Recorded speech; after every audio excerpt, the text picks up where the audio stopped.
Nigeria is the most dangerous country in the world to be a Christian. It's the most dangerous place in the world to profess your faith in our Lord and Savior, Jesus Christ. And my colleagues and I will soon, this month, we're going to brief the White House on our investigation's findings and provide the president with a series of options to help protect our brothers and sisters in Christ. I'm grateful for President Trump's steadfast leadership on this issue, and I look forward to continue to work with him to defend the persecuted. And I'll close with this thought, and this is just the way I feel about these issues. Look, the United States is a Christian nation. It is. The United States is a Christian nation that's founded on Christian principles. We have a unique duty to defend Christians wherever they are being persecuted, and I will never stop fighting for our persecuted brothers and sisters in Christ. Good evening, ladies and gentlemen. My name is Nnaemeka Onyeka Obiaraeri. Please, I want to address a very important issue. You know, there's this argument back and forth. Oh, was 7.5% VAT introduced on financial transactions and transfers in Nigerian banking industry? Argument back and forth. And I want to ask this very, very important question. When normal transaction fees of 50 naira, debit fees have now moved to 103 naira, what happened? What is the new line that was introduced to that? But you know one thing that baffles me? Policymakers in Nigeria, in their quest to raise more funds and whatever, they think in reverse order. All over the world, nations in Senate climes try to drive financial inclusion by encouraging people within the unbanked segment of the economy to come into the banked segment. Today it's estimated that we have about 116 million account holders in deposit money banks. I may be wrong, or the number may have increased by now. And of course, by the time you look at the number of BVN, in fact, let me even check my records. How many Nigerians have BVN? How many? Let me check how many Nigerians are captured in the BVN. We just need to do things the right way in Nigeria. Okay, so far, as of December 2025, the record shows that 67.8 million Nigerians have been enrolled, using the bank's verification number. 67.8 million Nigerians. We have over 160 million accounts. That simply means there are multiple accounts. Of course, one person may own up to 4, 3, 5 accounts. But the truth is, only 67.8 million Nigerians out of a population of 220 million adult population, because adult population of Nigeria is almost close to about, that is those that are above 18 years, is almost close to about, give or take, about 150 million people. So you see clearly that that we have very low financial inclusion. Kenya has more financial inclusion than Nigeria, and all over the world, nations try to, because when you have 99%, 98% financial inclusion, it helps you to plan. It helps to check insecurity. It also helps you to curb corruption and other inefficiencies in the system. And one of the ways that citizens are encouraged to embrace banking and finance services is to make sure that as much as possible to make banking transactions less expensive for them. But in Nigeria, the reverse is the case. You all manner of debits, the banks are stealing, the governments are stealing, everybody just debiting your account, excess charge, every manner of criminality. And it goes unchecked. The regulator CBN, who are supposed to be stamp their feet on the ground and study are not doing much. I'm sorry to say this. Those on the physical side are introducing no matter of levies, taxes, stamp duties, just to cream out monies from Nigerians. Over 600 trillion naira transactions pass through the banking sector. You can actually, if we have true financial inclusion, that number should double. We should be having at least 1.2, 1.5 quadrillion naira transactions through the banking system. But it's not so because of this nonsense we are doing. Exactly, another thing again about the gap between the lending rate and the deposit rate. All over the world, you don't see anybody from America to Canada to Europe to Ghana to Kenya to South Africa. You don't see bankers coming to chase you looking for deposits. You don't see bankers going to public sector to hunt for public sector deposits. What bankers do, which is the role of deposit money banks, is financial intermediation, bridging the gap between the surplus economic units and the deficit. I'm a banker, so I understand this clearly. A well-trained investment banker who has practically spent 25 years of his life in this industry. And I know clearly that all over the world, the banking sector is one of the most important sectors in an economy. One of the most important sectors. Banks are not supposed to be rent-seeking centers, money laundering centers, round-tripping centers. Banks are supposed to be for men who are ethical and professional. My BSc thesis is on ethics and professionalism in the Nigerian banking industry, how it contributes to economic development. So the truth is, that is the role of banks. And banks are supposed to create a margin that covers their cost and allow them to at least make a margin that satisfies shareholders' wealth maximization, but not to the detriment of the rest of the economy. Nigeria is the only place in the whole wide world where the banking balance sheet is growing astronomically, whereas the rest of the economy is tanking. It does not make sense anywhere. It's either shown that the banking system is corrupt, are inefficient, or they are not playing their role. All over the world, bankers, for you to have investment in an economy, the savings culture must be encouraged. In Japan, monetary policy rate there was even a time monetary policy rate was negative. It simply means there's no longer an incentive for you to keep idle money. You must invest it. In Nigeria, if you want to drive savings and investment, then we must bridge the gap. I will put 1 billion naira in a deposit money bank. They will tell me, this is this. We won't pay you anything more than 12%. And I'll come back the next day in the same bank with my 12 billion in savings, and I'll ask the same bank to lend me 500 million or 1 billion. The same bank will tell me lending rate is 35%. How can deposit rate be 12% and lending rate is 35%? Where is such done? And that is why the central bank must put their feet on the ground. There should be a regulation on the spread that banks must make in any transaction. Banks are not there to over-profiteer, to do FX trading, to round trip, and to do a lot of fraudulent things. Banks are there to act as the medium of exchange, to act as the intermediary between the deficit economic unit and the surplus economic unit. That is the role of bank as defined by whatever practice or conventions anywhere in the whole world. Nigeria is not an exception. This nonsense has to stop now. It must stop.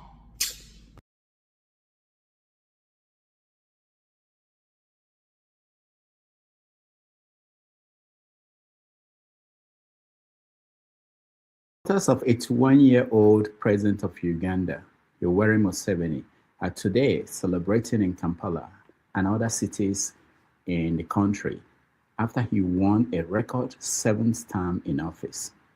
Museveni received 72% of votes cast to defeat the main opposition leader, Bobi Wine. Bobi Wine, who has been in hiding since security men stormed his house, described the results as fake. He urged Ugandans to reject it and embark on peaceful protest. Museveni has been the leader of Uganda since 1986 when he overthrew the government of Milton Obote.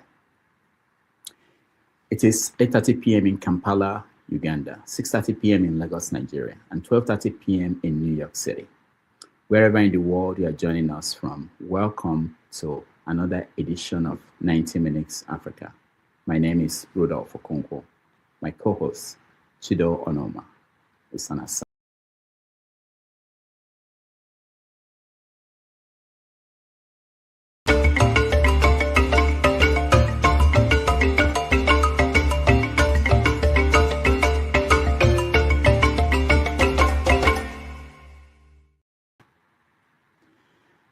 Today on our show, we have a special guest, and he will discuss so many things, including the news breaking that the Nigerian government, headed by Bola Ahmed Tinubu, has charged Senior Advocate of Nigeria, Mike Ozatome, with fraud over his claim to the late General Husseini's London's property.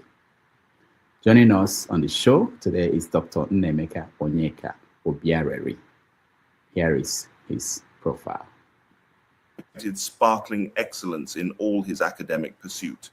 He is an accomplished investment banker, world-acclaimed economist, and a bullish entrepreneur. He is a highly passionate advocate of the Southeast development, with an unshaken belief in the capacity of the region to be the manufacturing and agro hub of the nation. His name is Obiaraeri, Onyeka Nnaemeka. Born in his hometown of Amagwu Ihube Autonomous Community, Okigwe local government area in Imo State on October 10th, 1972, the young Nnaemeka had his primary and post-primary education in the beautiful city of Owerri, attending St. Teresa Primary School, Samuel Nyamanze Memorial Primary School, and Emmanuel College. Obiaraeri demonstrated his academic prowess at the Kaduna State Polytechnic, graduating as the best student in the 1995 National Diploma class in Accounting and Finance. At the Abia State University, Uturu, he also graduated at the top of his faculty with a Bachelor of Science in Banking and Finance. He holds an MSc in Corporate Governance from Leeds Metropolitan University in the United Kingdom. Obiaraeri is a financial engineer and a consummate investment banker. A fellow of the Chartered Institute of Credit Administration, Obiaraeri is a recipient of several awards for his professional work and community service. His vast experience span across various major financial institutions, including as head, capital market, and research of Legacy Guardian Express Bank, now Heritage Bank, head, project finance and private equity funds management of Oceanic Bank, now EcoBank, pioneer head, corporate finance and private equity management at Bank PHB, now Keystone Bank, and lots more. He is currently the managing director/CEO of Taurus Capital and Advisory Services Limited. He also sits in the board of various organizations, both within and outside Nigeria. Obiaraeri, whose banking exploits earned him the moniker Emeka Banking, also ventures in and out of partisan politics in a bid to realize his vision for the Southeast region. In 2015, he contested for the Imo State House of Assembly to represent the Okigwe constituency under the platform of APGA. He also ran as the deputy governorship candidate of the United Progressives Party, UPP, in the 2018 Imo State election. The UPP governorship candidate described Obiaraeri as a man who has distinguished himself and championed a lot of investments across the length and breadth of this country, and he is a trainer administrator. Obiaraeri Onyeka Nnaemeka is also a passionate philanthropist. He has supported widows by providing shelter and clothing for them. He has donated vehicles to women groups, clergy, and educational institutions to ease transportation. Dr. Obiaraeri has provided transformers for rural electrification for various communities in Okigwe local government area. He also provides business grants to youths, women, and artisans. His bursary and scholarship scheme has given succor to many students in their educational pursuit. When he speaks of development in the Southeast, he exudes passion. That burning passion is what drives him to continue to provide innovative solutions to the developmental challenges facing the region and Nigeria in general. All right. As we welcome Dr. Nnaemeka Onyeka Obiaraeri.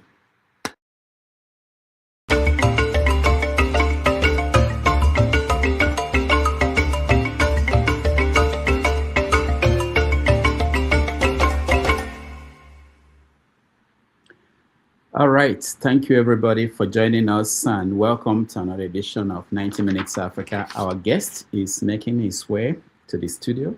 It looks like it's a normal thing this year. Every guest we have, it's a political year. Most people are involved in so many political activities and other events. So he's making his way to the studio, and he will join us as soon as possible.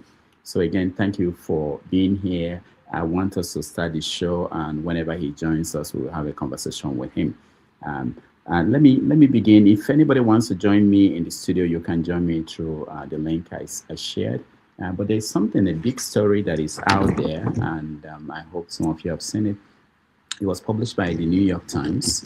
The story was about the involvement of America in Nigerian politics. So let me share the link so that you can take a look at what is going on. I think most Nigerian newspapers are reporting it.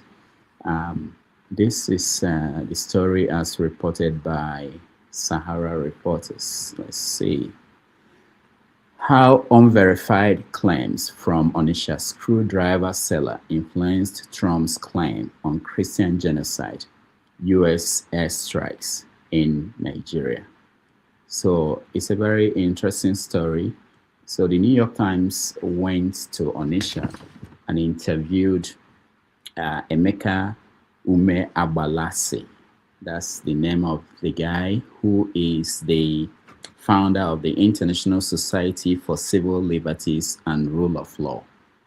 This is an organization that has been doing the work of publishing figures and data based on their research on Christian genocide in Nigeria, including activities of IPOB in the Southeast.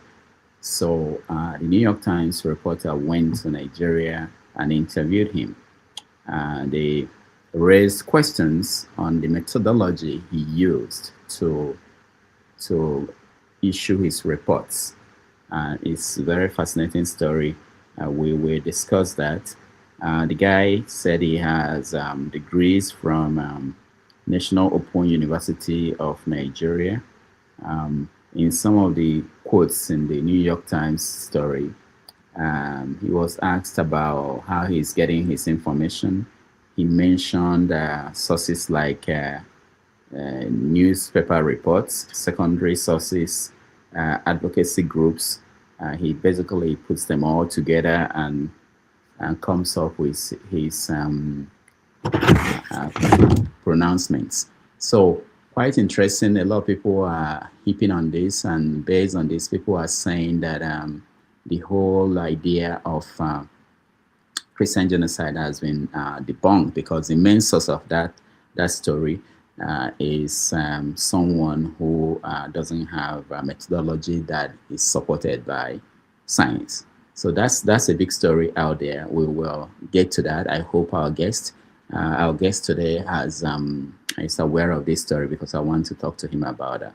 The other story is about Michael Zakome, the senior advocate of Nigeria. When I read the story of what happened in London courts when he went to claim Jeremiah Husseini's property, it was unbelievable. And the judge in the case basically expressed his disappointment that a senior lawyer in Nigeria could be making such a claim in court.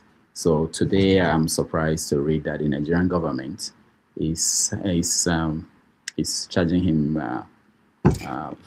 with fraud over that case. So that's something that is quite interesting.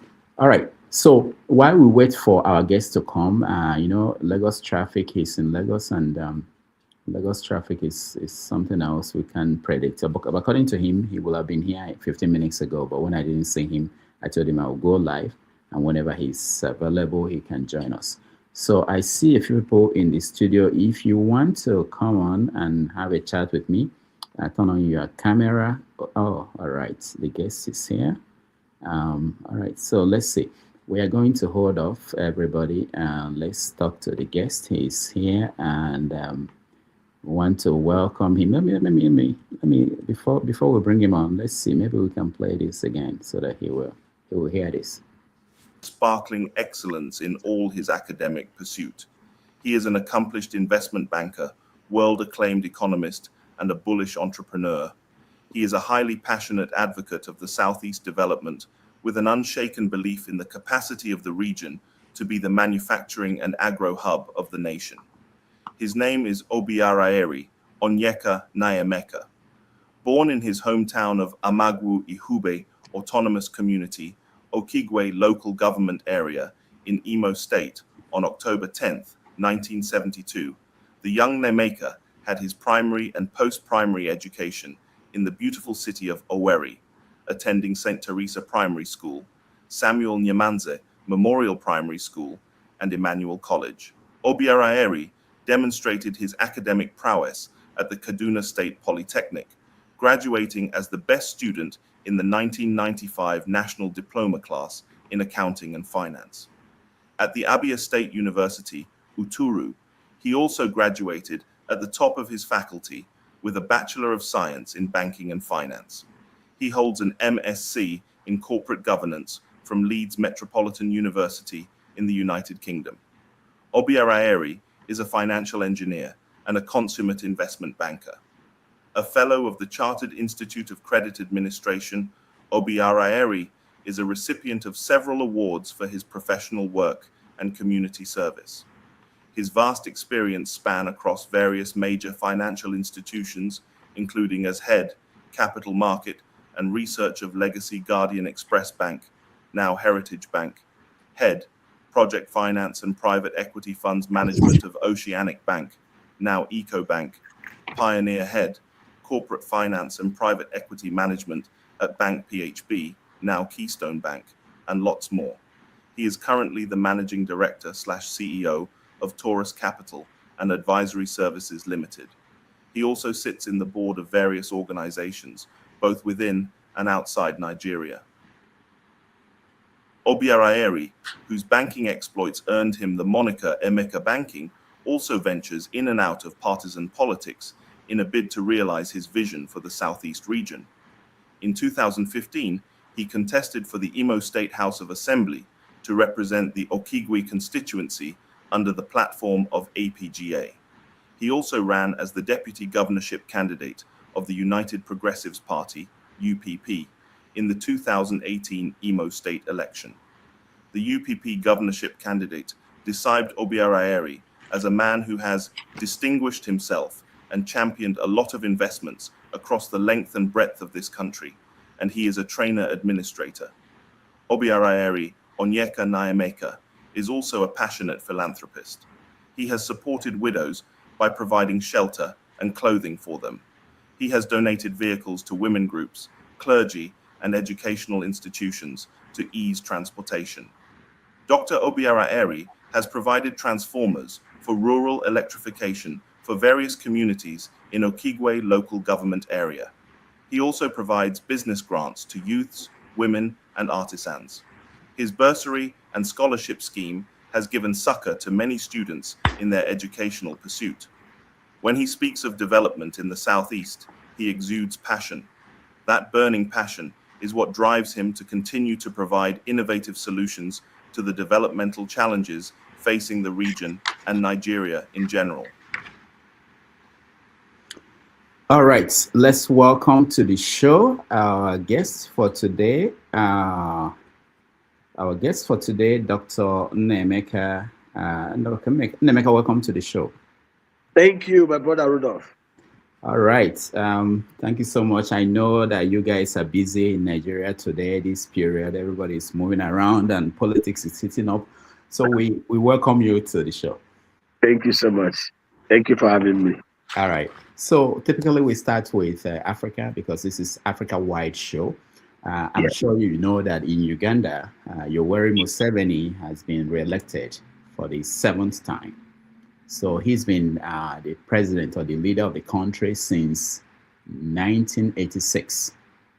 That is 40 years ago. What do you make of that? You know, considering that in Cameroon, you have Paul Biya, re-elected as leader of Cameroon. Look across Africa, you see the kind of leaders we have, how long they've been there. What do you make of that?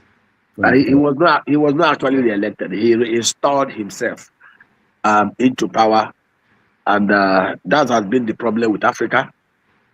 Tight rulers that have never added value to their people, and that also brings to fore, in as much as I believe that the United States of America has a very major role to play in recalibrating leadership in Africa, especially with their interventions, recent interventions in Nigeria. But Uganda and the Cameroon brings to fore again the hypocrisy of the United States of America.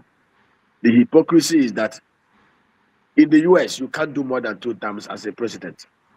It's defined. And most African nations borrow their democracy, especially the presidential system of government, modeled after the US.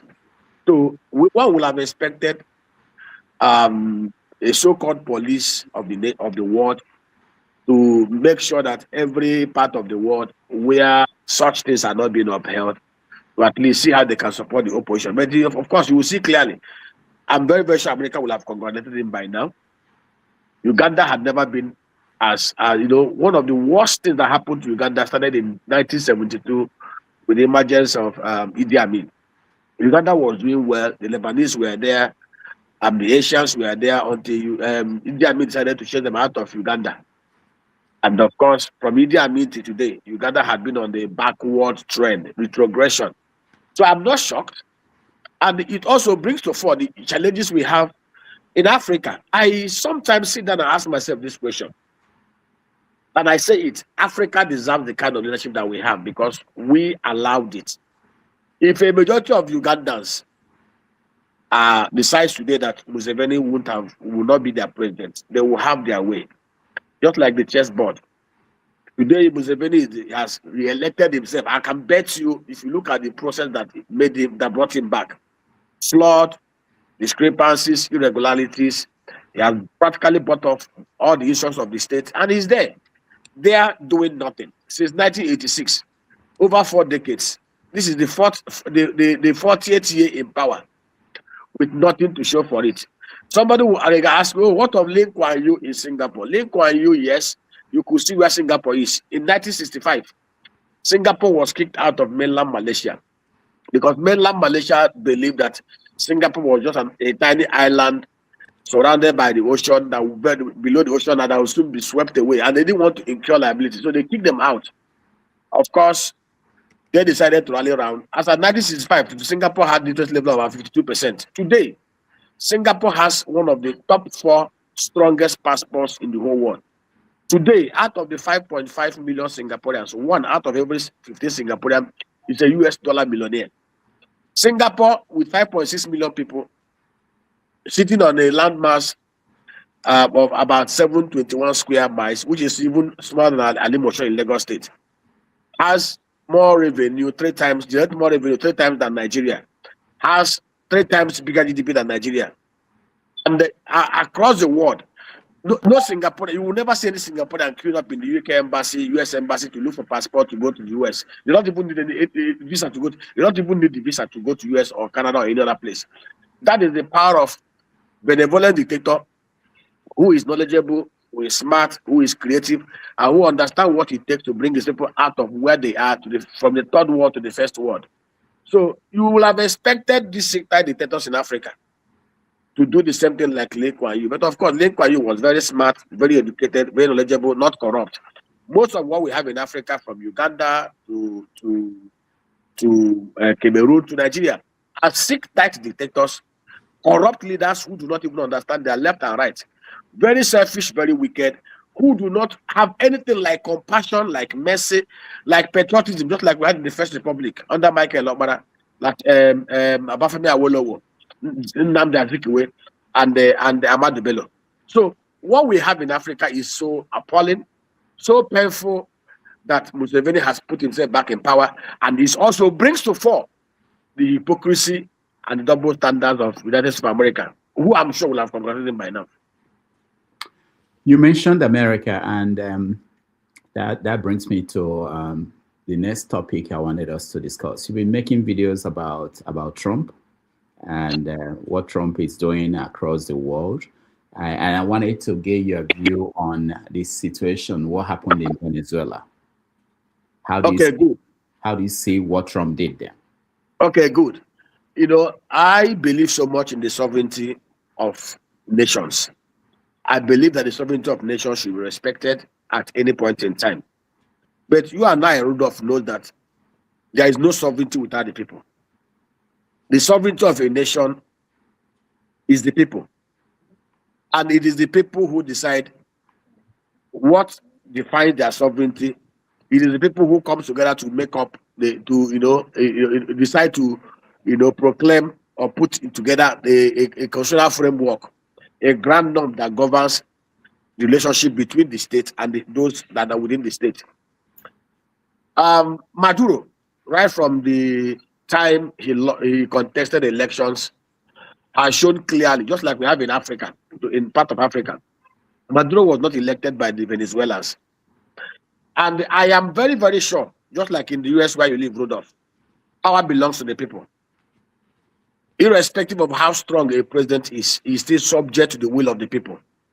And that is why, irrespective of the flaws in the US still represent the bastion of morality, bastion of everything that is right in terms of representative democracy.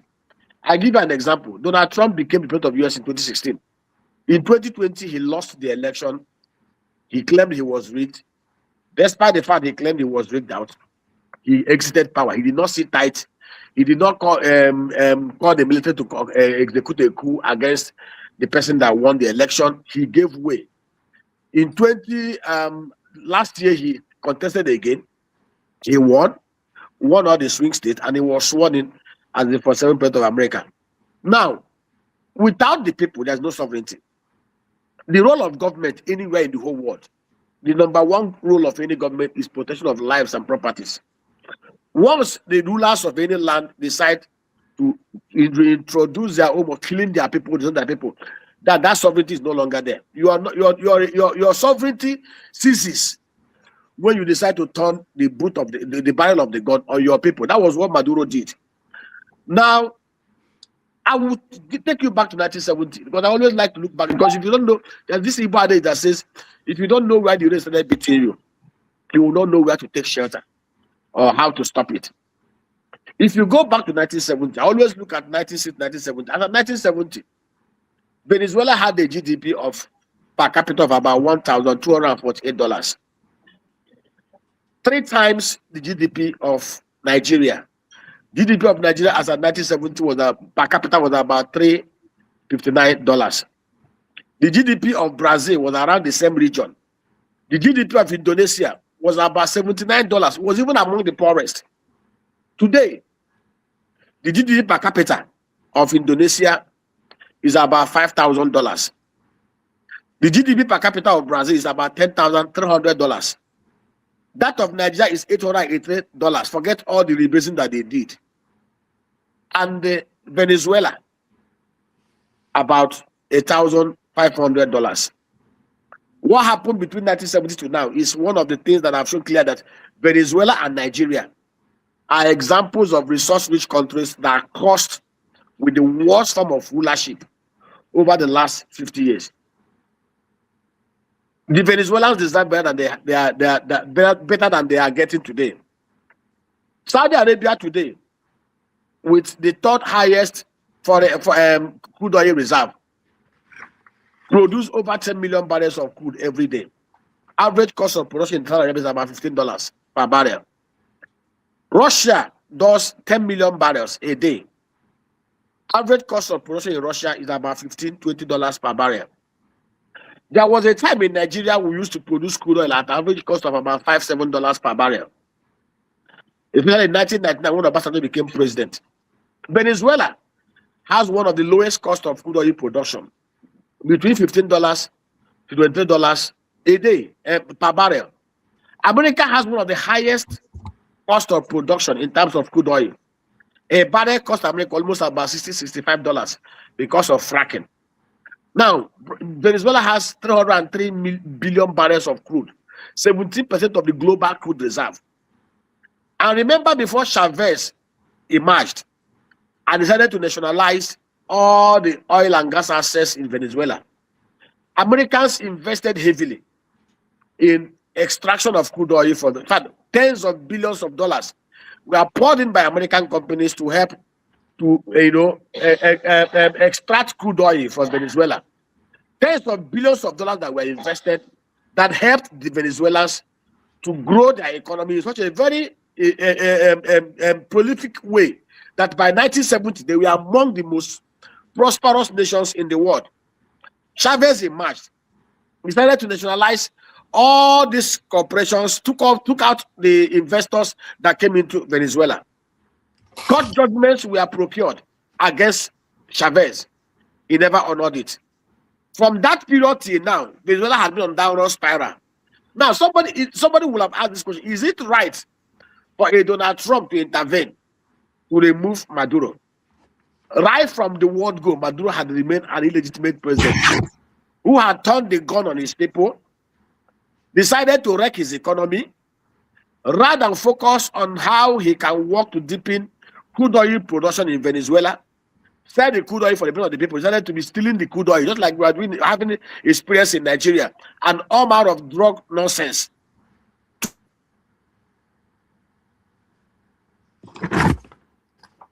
Venezuela with 303 billion barrels of crude reserve. Dr. Nnaemeka, can you hear me? Can you hear me? Okay, your internet is frozen. We can't hear you. Okay, you're back. Can you hear me? Can you hear me? Okay, yeah, we can hear you. Okay, good. So, somebody asked, and if you listen to Donald Trump, he was very clear. He said, we are going to drill Venezuelan oil for the benefit of Venezuelans.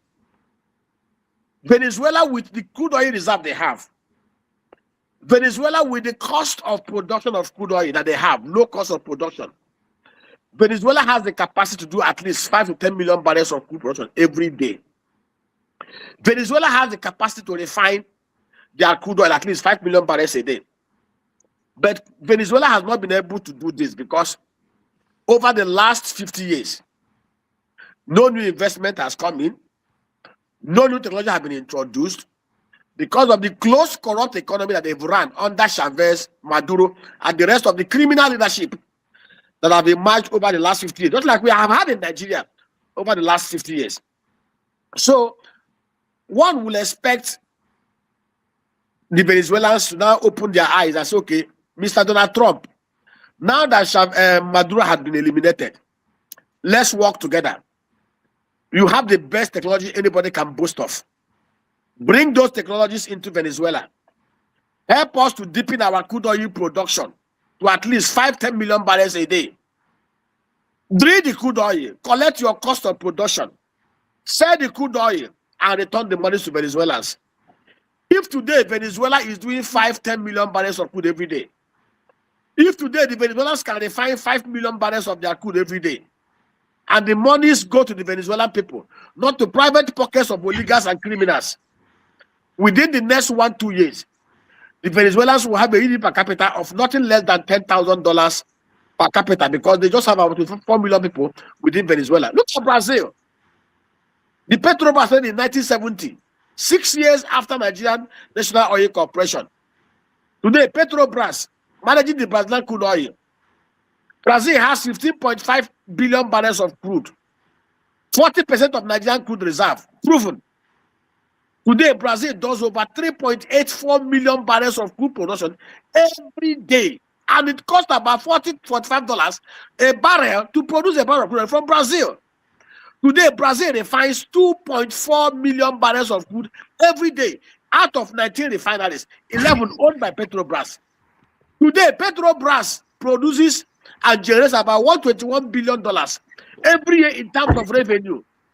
Does $6 billion profit, pays $45 billion royalties to Brazilian government, and $6 billion dividends to Brazilian for their 28% shareholding of Petrobras. What did the Brazilians do? They understood that to allow public sector profligacy to continue in their country would not augur well for them.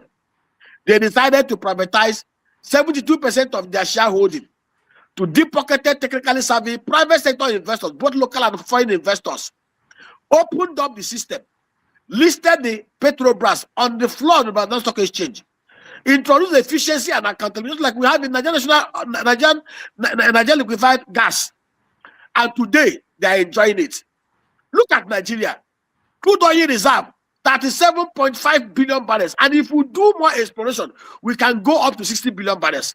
Look at Venezuela, 303 billion barrels of crude reserve. Yet, these two countries share one thing in common. They are cursed with the worst form of rulers and leadership anybody has ever seen anywhere in the whole world. You know, some of us have bayed and clamored. Let me tell you, you know, in as much as Donald Trump is erratic and nobody can predict his next move, if Donald Trump can effect the same thing he did in Nigeria, let me tell you, Rudolph, the crude oil is not benefiting not because it is being shared and looted by few oligarchs. Nnaemeka Onyeka, the GMD of NNPC, in 2021 on Arise TV, told us gleefully that every month, $1.9 billion of our crude oil reserve are stolen through inefficiencies and thievery. Whooping $22 billion lost every year. As I talk to you, nobody has been arrested. Nobody has been prosecuted. Nothing done about it. In 2022, the Auditor General of the Federation of Nigeria reported that over 110 million barrels of crude oil were unaccounted for.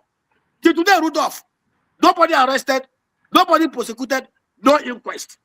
So, anybody can say whatever they like about Donald Trump. But the truth is, I may not like most of this he is doing.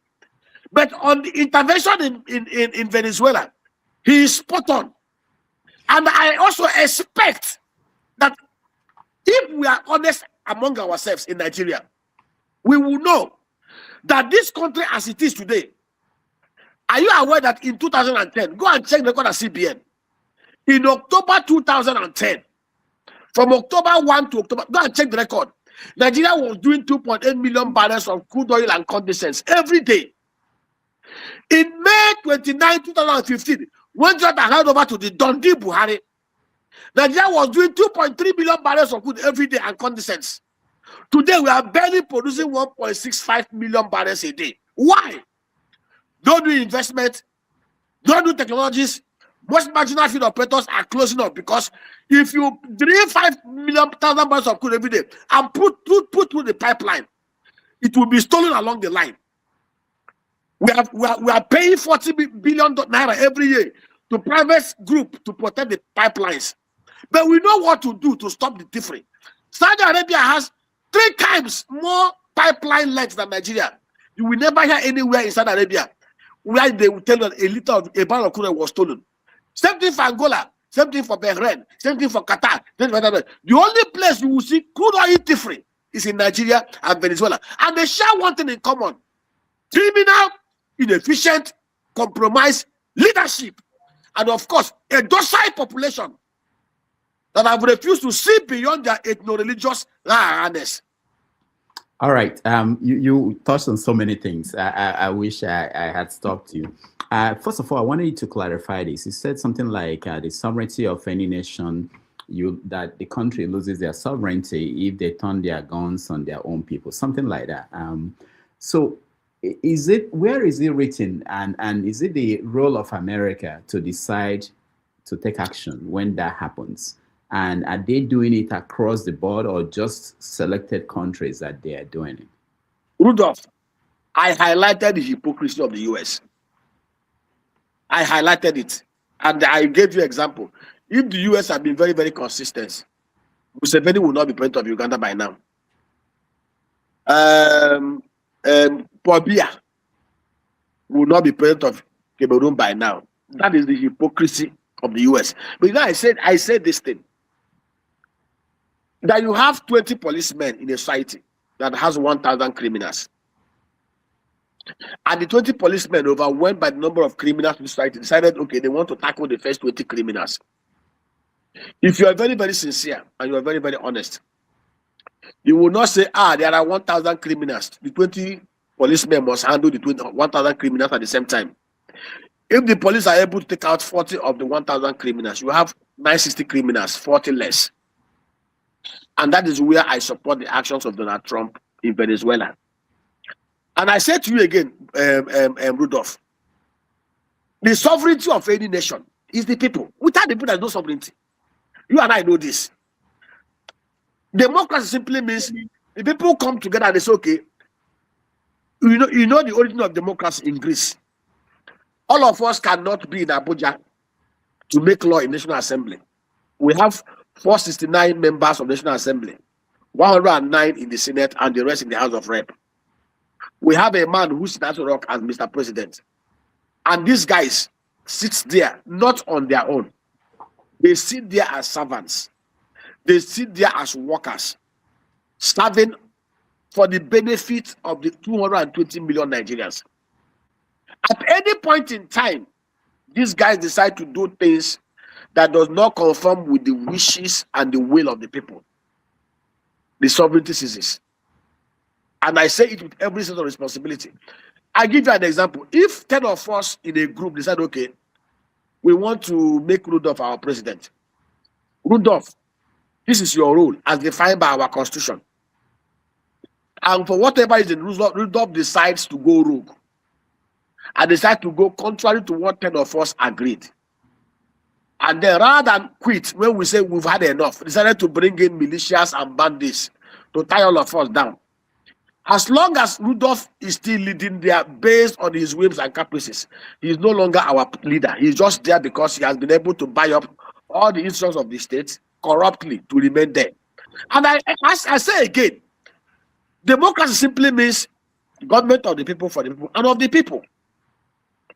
Any government that emerges through rigging, through manipulation, through criminality, does not have any sovereignty behind it.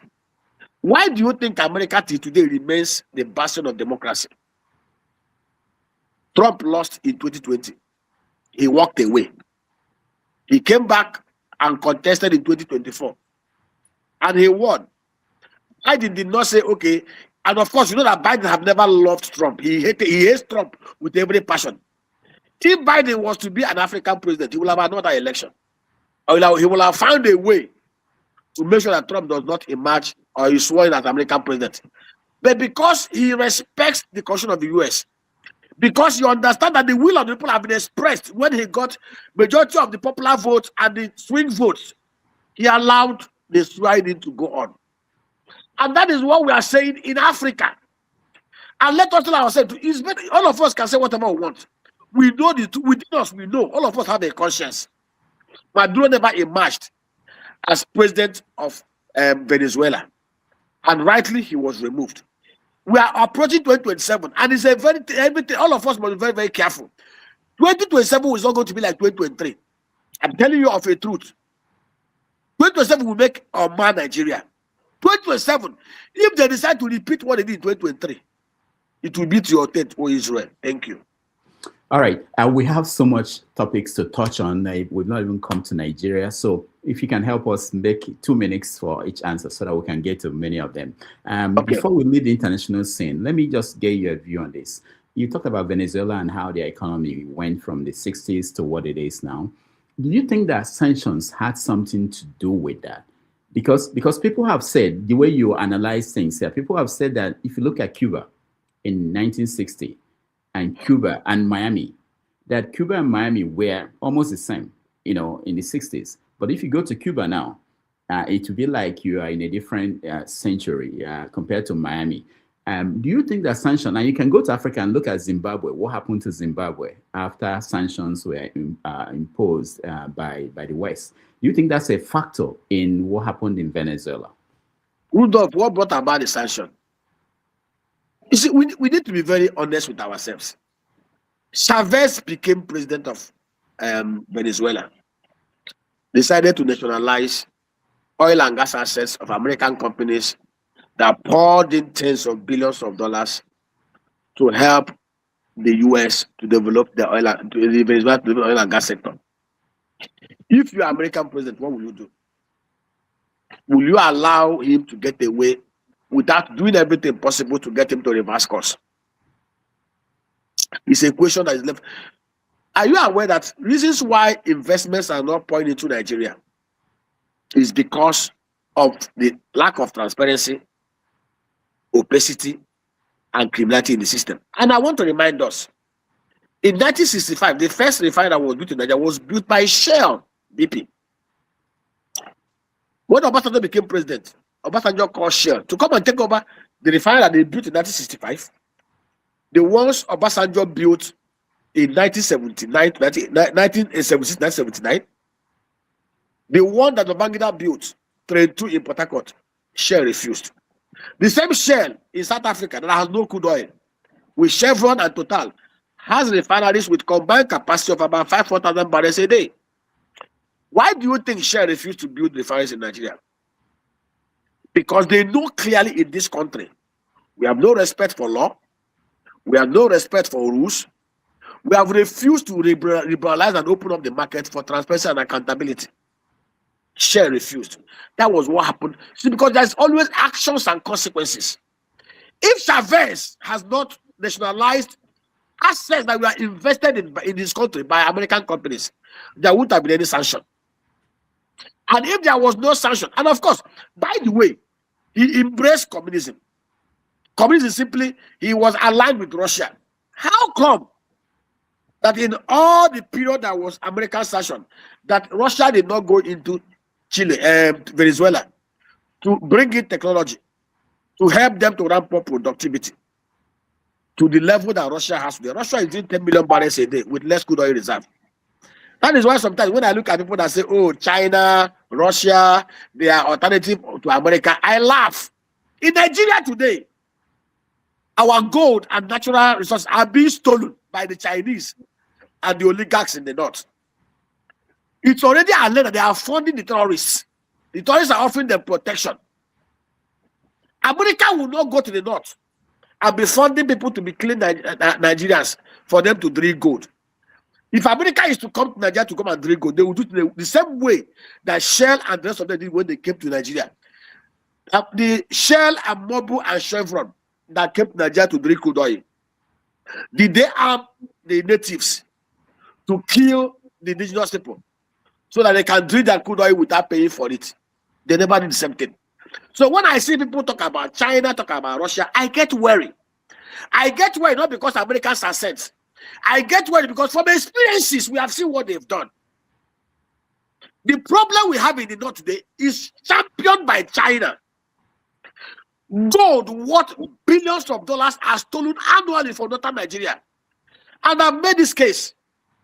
How come the leaders of the north have not come and said, okay, the same way we have an arrangement, a social arrangement, where we allocate acreage of land to both foreign companies and local companies to drill crude oil, recover their cost, pay royalties, it is sold, and the money is paid to the federal government of Nigeria, and is shared among the trade government. How come they've not had the biggest gold refining companies is Bharat Gold? I've made a suggestion.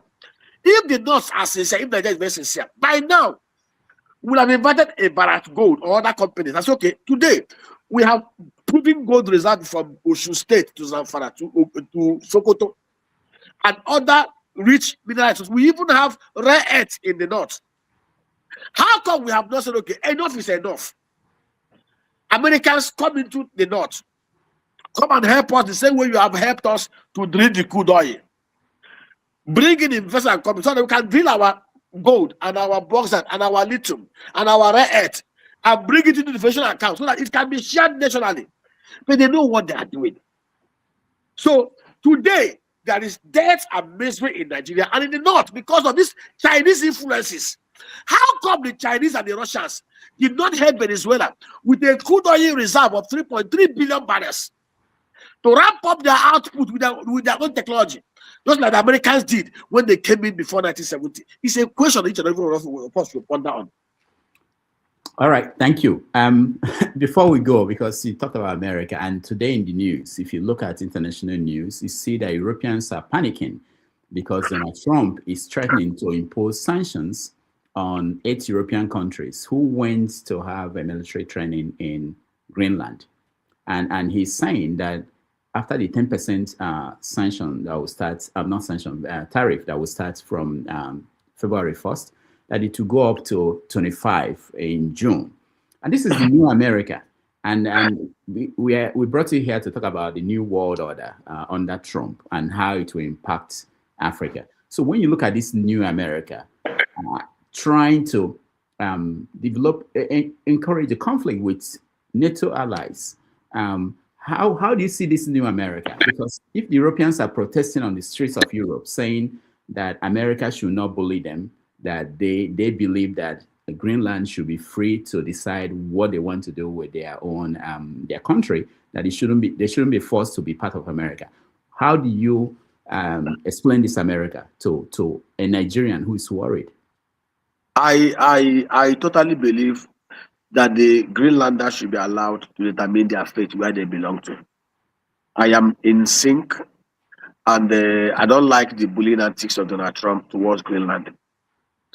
By the way, Alaska was formerly a Russian enclave before the US bought it over from Russia. If Donald Trump wants to do a deal with the Greenlanders, he does not need to bully them or create panic. In fact, it's actually creating panic and pushing them away from the US. Greenland will be better aligned, will be much better off if they are aligned with the US than Russia and China. So I will expect more diplomacy. Don't antagonize your NATO partners. Donald Trump should learn more of diplomacy in handling the Greenland issue. Greenland is very, very strategic for the US, very strategic for NATO. And if NATO members are in sync, Donald Trump should be able to convince them to see what they can do together to ward off Russia and China. By the way, NATO was actually formed as a strategic alliance to curtail the influence of the old USSR. And I don't think that objective have yet derailed. So I will expect Donald Trump and his kitchen cabinet to apply more diplomacy. It will be very, very dangerous to kind of alienate your NATO partners and create the kind of confusion that he's trying to create. If the Greenlanders decide, okay, they want to be part of the US, so be it. If Denmark decide to sell the Greenland to US and the people accept it, so be it. But this issue of swashbuckling bullying is unacceptable. I do not subscribe to it. And I believe that people should be able to determine where they want to belong to. The same thing applies to Nigeria. You know, when people tell you, oh, the unity of Nigeria is not negotiable, it's bunkum. Our founding fathers, Nnamdi Azikiwe, Obafemi Awolowo, Herbert Macaulay, Ahmadu Bello, and the rest of them, before 1960 independence, had several summits and commissions and conferences to determine how Nigeria should be structured. They came up with a constitution that allowed a loose center with very limited control of only security and foreign affairs. The regions were practically semi-autonomous. They controlled 50% of their resources. In fact, the regions even had semi-autonomous consulate offices in the UK and the US. And that was why we had an ebullient, progressive, 39-year-old medical professional who emerged as the premier of the Old Eastern region, who had a clear idea of what he wanted from day one. He saw the book Zik wrote about North Africa and he decided to interpret it.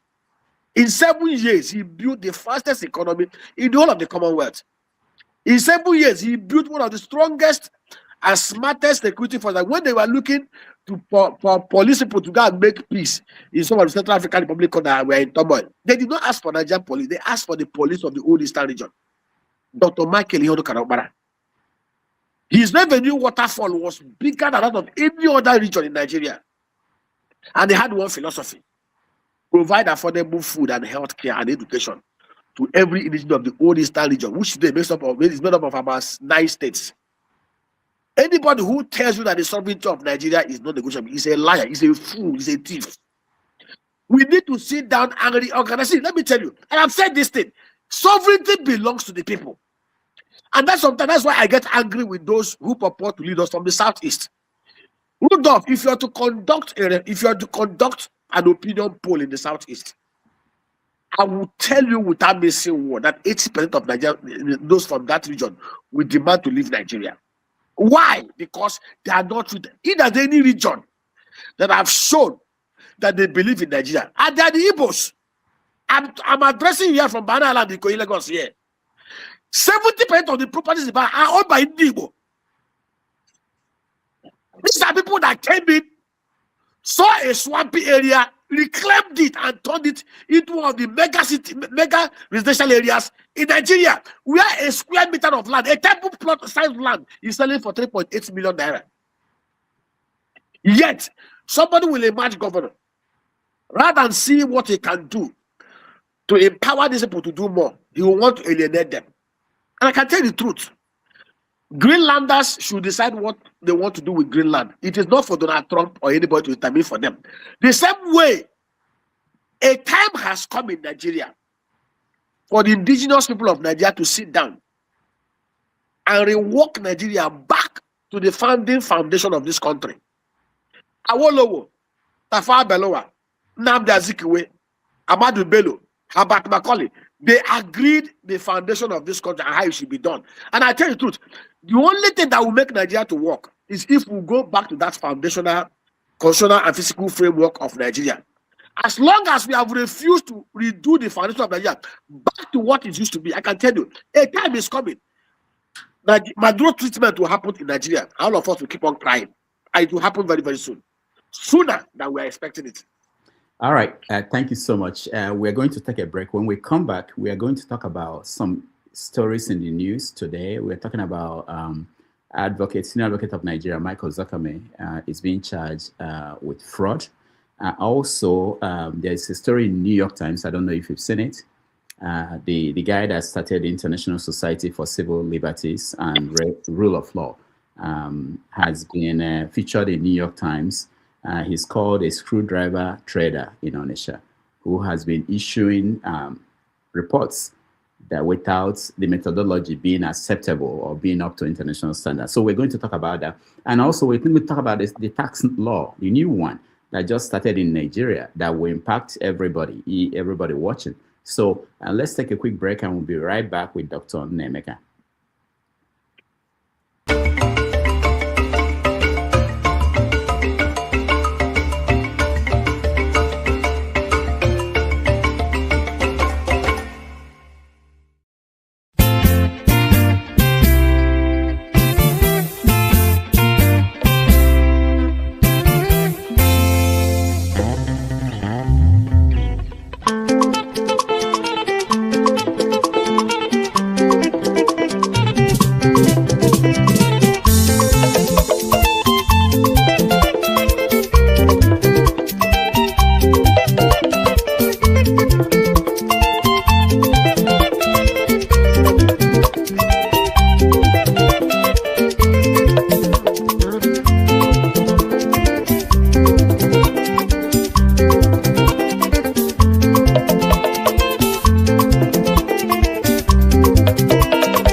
right, welcome back, everybody. If you're just joining us, we are talking to Dr. Nnaemeka Obiaraeri, who is an investment banker and analyst that you see on TV all over Nigeria. Let's come back home. The president, Bola Tinubu, came back yesterday. He left the country December 28th and came back yesterday. While he was away, a lot of things happened, including the crisis in Rivers State. So, as someone who watches Africa and politics, what do you make of Tinubu, the way he's been running the country? You and I know that Nigeria is practically on autopilot. And that has always been, if we are very sincere to ourselves, I think we should put year limitations on those who will be governors and presidents. My father, who is a UK trained accountant, died at the age of 72 in 2015. I tell you, my father was one of the smartest guys that I ever came across growing up. Very smart, very ethical, very professional. But at 70, 71, I clearly saw a man that was declining in cognitive, and a lot of other things. A Tinubu 20 years ago is not the same Tinubu of today. Remember, between 1999 to 2007, Bola Ahmed Tinubu was an apostle of sovereign national conference. He was an apostle of physical federalism. He was number one apostle of taking Nigeria back to the constitutional and physical foundation of Nigeria between 1960 to 1960. Today, what happened? He had been overtaken by a desire to be president, to hold on to power, to contest in 2027, forgetting everything that he swore to when he was governor between 1999 to 2007. What changed? Old age. Once a man gets to 70, 75, he starts behaving like children. And Bible said that woe unto him whose leaders are like kids. 2025, 28 December till now, it's almost about 20 days. Nobody could account to where our president traveled. He is back. The same thing happened to Buhari. Buhari's presidency was hijacked. You saw what the daughter said the other day about things that were signed that the man was not aware of. It's possible similar things are happening today. The truth is, my people perish for lack of knowledge. Proverbs 25:5 said, if you surround a king with wicked men, no matter how well intentioned the king is, he will rule wickedly. How much more an aged king who is being carried around like a child? That is the problem we have in Nigeria today. A Bola Tinubu of 1999, 2007 will have been a different president than the Bola Tinubu that we have today. And that is why we are where we are.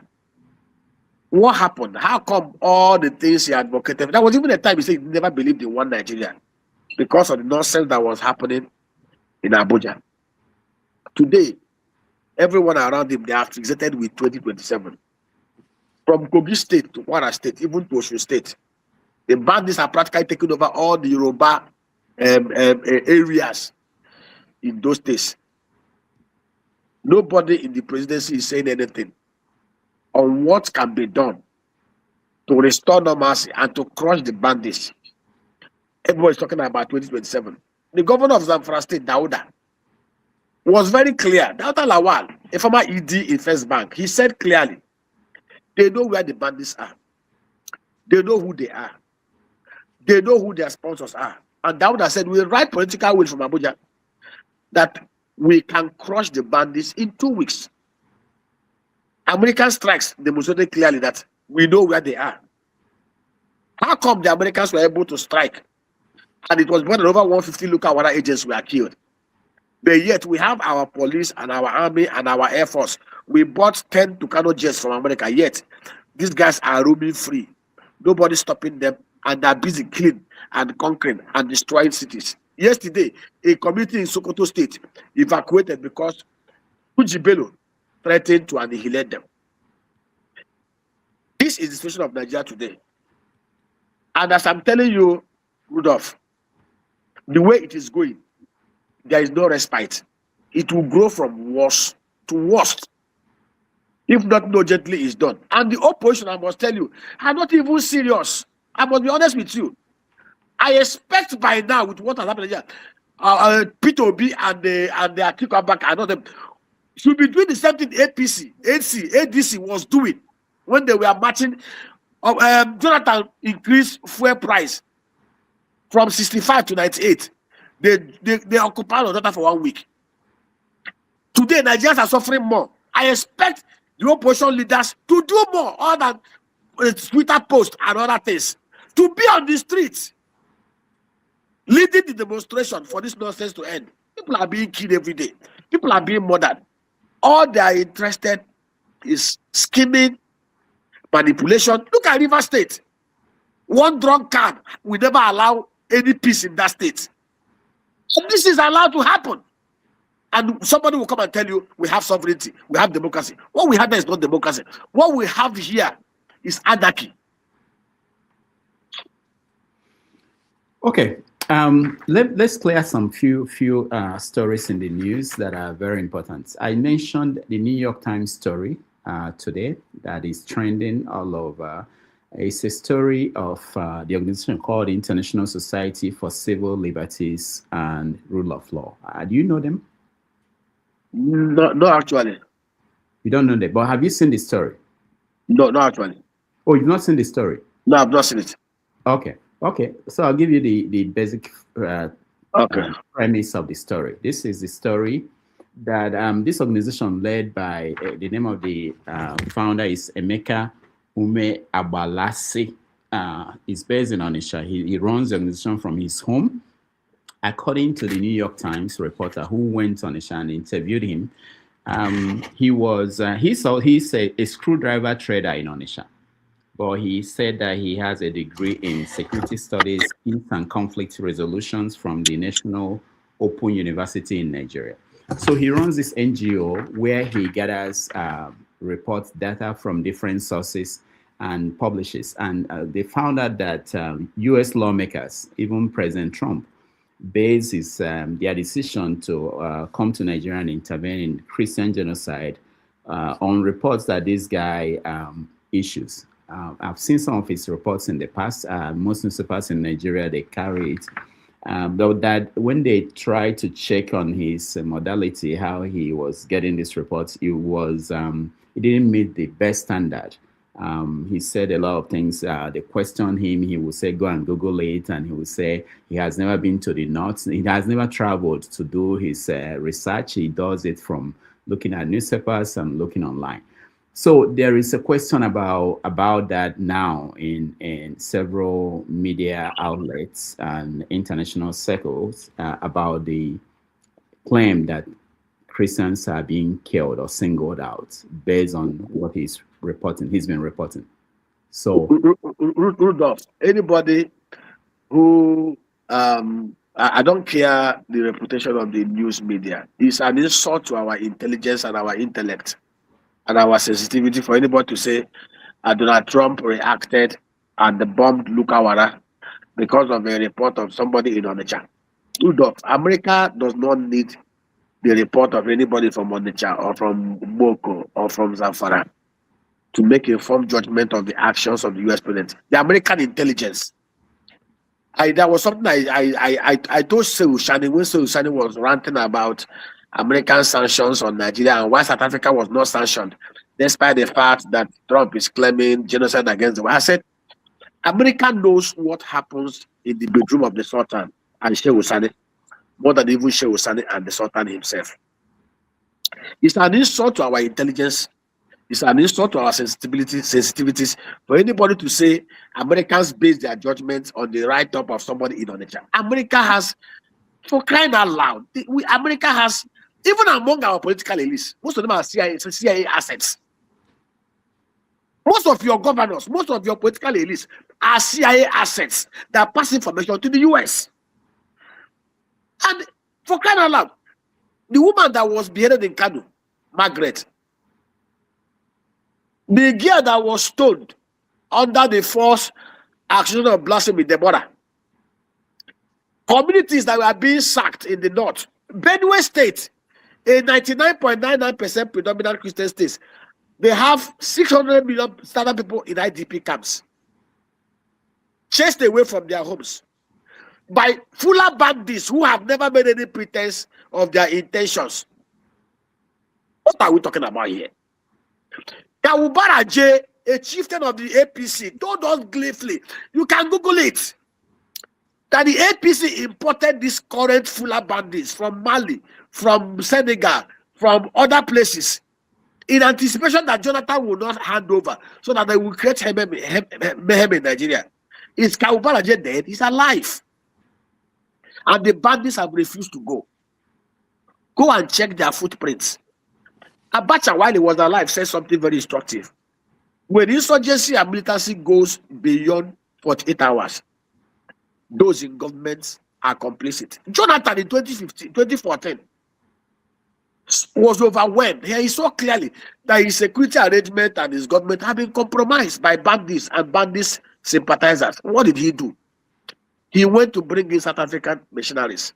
And Rudolph, you knew what happened. In 3 months, they rolled back and chased away these bandits from every corner of Nigeria. Elections were rigged against Jonathan by APC. In those areas, he cleared. If our leaders are sincere, for a sitting governor of Zamfara State, who is to say clearly that if the federal government of Nigeria and those who purport to lead our security apparatus, that they have the goodwill, the political will, that they can destroy the base in 2 weeks, all of us will listen. If we are very, let me tell you, somebody's house is on fire. You are calling the boss to come and help you quench the fire. Rather than allow the neighbors to bring instruments and enough, bring water tank and everything. You are saying, oh, don't enter here. My pant is here. Don't enter here. My towel is here. You are invading my privacy. The truth is, if we are very, very sincere, we need to invite America, invite the Mossads, give them the just the way we invited the South African missionaries to go in there and clear out. See, Nigeria is not even a big nation. We're not even big. We're not that big. If you put 3,000 American soldiers on the boot on the ground and support them with the American intelligence, Rudolph, in 3 weeks, you will look for Tuji Bello, you will look for Lukawara, you will look for Iswap, you will not see them. And that is the truth. But we keep on pussyfooting, we keep on pretending, we keep on deceiving ourselves. Nigeria's current security architecture is very compromised. Buhari became president and told us in 6 months, I will end this security. After looting and wasting $27 billion, Buhari ended up extending security from northeast to the whole part of Nigeria. What do you think happened in the southeast? Why do you think we had peace in the southeast? One Yoruba guy, Olayede, a major general. In fact, one of his colleagues who lives in the UK, when the guy was appointed, told me that Nnaemeka, watch in 6 months, this guy will clear all the criminals in the southeast. And that was what the guy did. He was appointed 82 div leader in 6 months. Southeast today have peace. Of course, they will remove the guy. A space of 28,000 square kilometers. We have people climbing on non-gunmen. We have people creating camps from Osomoho to Hubei to Akko. If the governments are not complicit, Rudolph, if the governors are not lethargic, I say to myself, if I'm a governor of a state, I will not allow an inch of my land to be occupied by anybody who calls them unknown government or whatever I tell them by whatever them. I will wipe them out. And that is what happened over the last 6 months. And of course, the Trump effect. Truth is, the insecurity in Nigeria is being championed by those in power. If they decide today to end this in Nigeria, in 2 months, you will not see anybody anywhere in Nigeria. They know what to do. They don't want to do it. All right. Thank you so much, Nnaemeka. I say this, because I understand your position on what you are trying to explain about insecurity in Nigeria. But you know that there is a political angle to what we are facing. And there's a story we talked about yesterday and of last week about the Nigerian government paying $8 million to a lobbying firm in Washington, D.C. to lobby for the government. Are you saying, because this story in New York Times is claiming that President Trump, what the idea of the story is that President Trump, that the sources, because he quoted figures from this organization and all the lawmakers who are supporting Trump to take action in Nigeria, they are saying to them, you guys are quoting sources that are not credible, that this guy is a screwdriver trader in Onitsha, that he makes up figures and facts in his bedroom. That's the fact that is out there and is being read by policymakers across the world, not just in America. How do you react to that? Rudolph, are there no Christian genocide in North? No, I'm not. It's not my position. I'm not. Rudolph, why do we have 600 million Benue people in IDP camps? Why do we have 8.1 million Nigerians in IDP camps? Why do we have 30,000 Nigerians in refugee camps in Chad, in Niger, in Cameroon? Is Nigeria at war with any external force? Rudolph, how come a 150,000 strong army, over 10,000 strong air force with 10 Tucanos and other air sorties cannot defeat a ragtag army of insurgents and bandits by whatever name? Rudolph, how come a small location as the southeast that has just less than 28,000 square kilometers, we had people creating mayhem for over 2-3 years, having camps, and they could not be destroyed? Let us tell ourselves the truth. We know what is happening in Nigeria, and there's no amount of deflection or distraction that can stop the truth. Why should the government waste $9 million to go and change facts that are on ground, to change the narrative of what we know is the truth? If the federal government of Nigeria had destroyed Boko Haram, destroyed Lukawara, destroyed Fula bandits, and all the people who destroyed Nigeria, would that be a need for us to be looking for lobbyists to go and lobby and change narratives? What are we talking about here? The same thing happened in the US. For 4 years, ISWAP was busy. They practically took over 60% of the Middle East. The Democrats were busy playing pussy. Obama and co were busy playing pussy games. The man they call a madman, Trump, came in. And in less than 1 year, he destroyed reclaimed all the land that they occupied and ended up killing the dog, al-Baghdadi. We know the truth. The truth is, there is no insurgent, there is no militant, there is no terrorist, no matter how powerful, that can resist a government that is properly politically willed to stop them. All right, let me get your view on this. This is also a breaking story. Senior Advocate of Nigeria, Michael Zakome, charged with fraud over his claim on late General Jeremiah Husseini's property in London. Have you heard about the story? Yes, I've heard the story. Okay, what is your take on that? If he is found culpable and guilty, he should be prosecuted. And that also comes to the level of greed we have in Nigeria. What would push a senior advocate of Nigeria, somebody of that level and class, to go on such shameful voyage of trying to confiscate or corner what does not belong to him? If the allegation is found to be true, they should not hesitate in prosecuting him. It's as simple as that. Now, in Nigeria, there are cases that are still ongoing. One of them is that of the former Attorney General of Nigeria. He's so locked up. His son also is locked up. When you hear that, this is a man who was the chief law enforcer in Nigeria, and the kind of property and amount of money stolen, what is the reaction of Nigerians? Because he went back home on a private jet, and people came to welcome him. Now, Rudolph.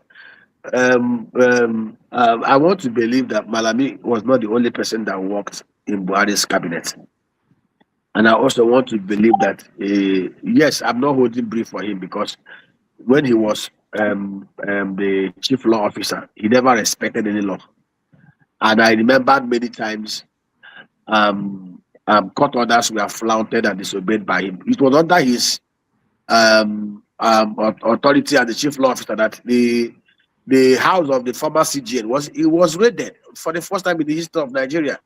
It's not only Malami now. I've always said this. It's not only Malami, it's not a Mefiele.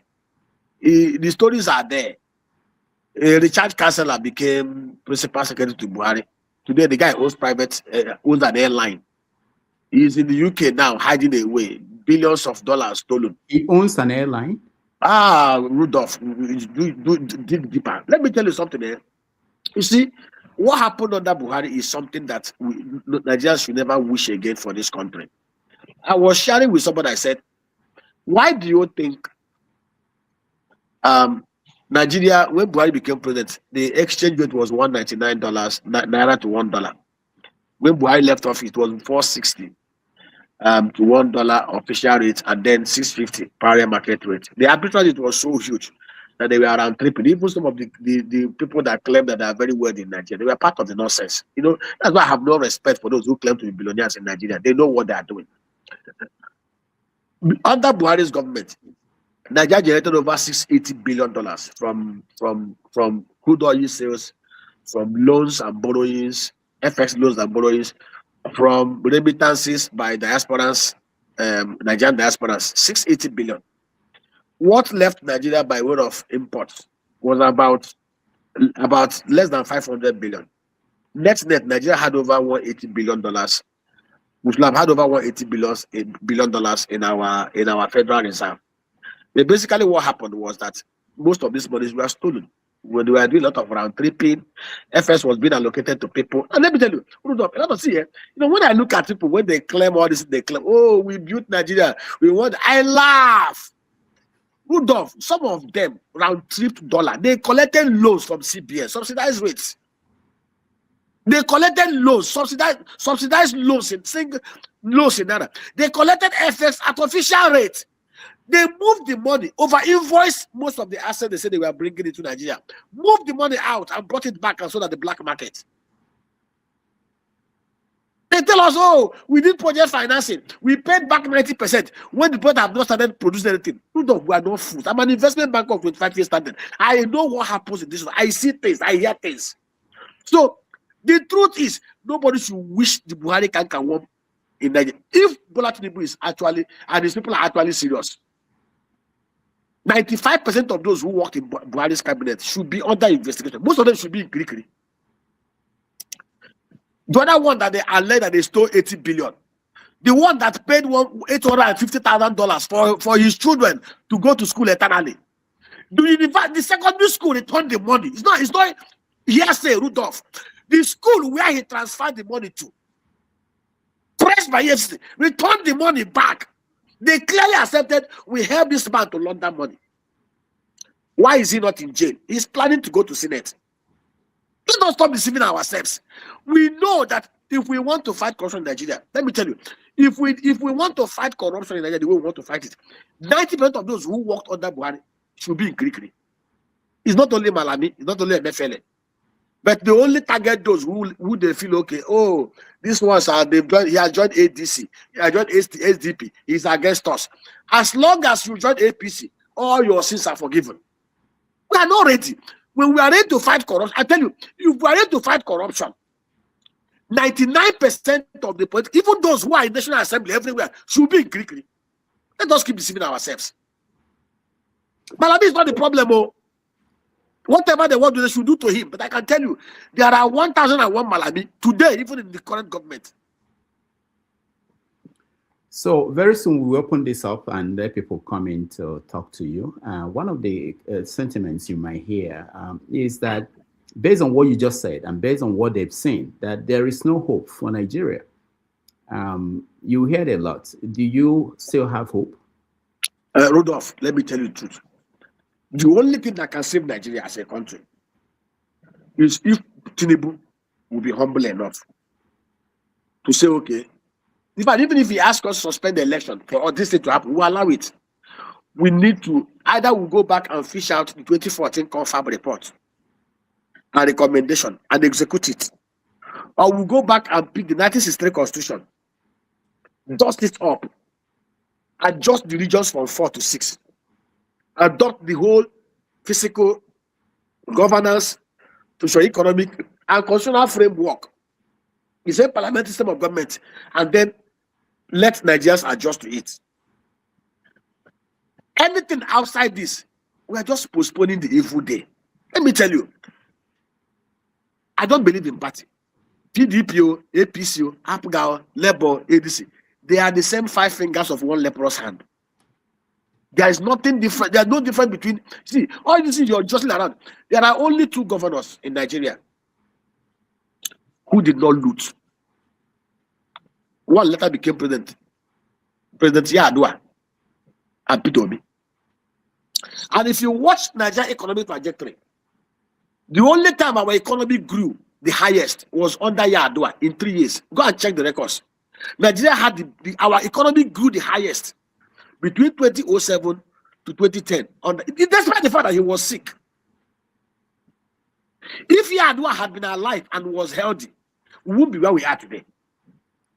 Because he was very honest, he was very sincere. He was the first president to publicly declare his assets and liabilities, him and his wife. Yar'Adua was practically destabilized. Yar'Adua wouldn't have allowed this nonsense Boko Haram and this swap he's doing. Of course, you saw what he did when they rose up against him. Yar'Adua was mightily destabilized. Yar'Adua was the one that stopped the cement nonsense when Dangote and Co were trying to kill it better. Yar'Adua stopped the rubbish. If Yar'Adua was alive and completed 88, we wouldn't be where we are today. But today, you will see all manner of criminals and thieves and hoodlums. You know the worst one, most of them are incompetent. Most of them are incompetent. When you have a collection of incompetent criminals, it's like you handed over the warehouse to the devil. So the only thing that can save Nigeria, Rudolph, is for us to go back to the 1963 constitutional and physical framework. Anything short of, let me tell you, let's stop deceiving ourselves. So this country will continually retrogress until it gets to a point when all of us will decide, okay, enough is enough. All right.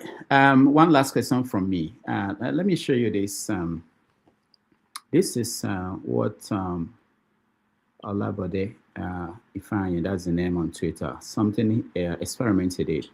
So he got a receipt of items he bought in a store in 2020 and went back to buy exactly the same number of items in 2026.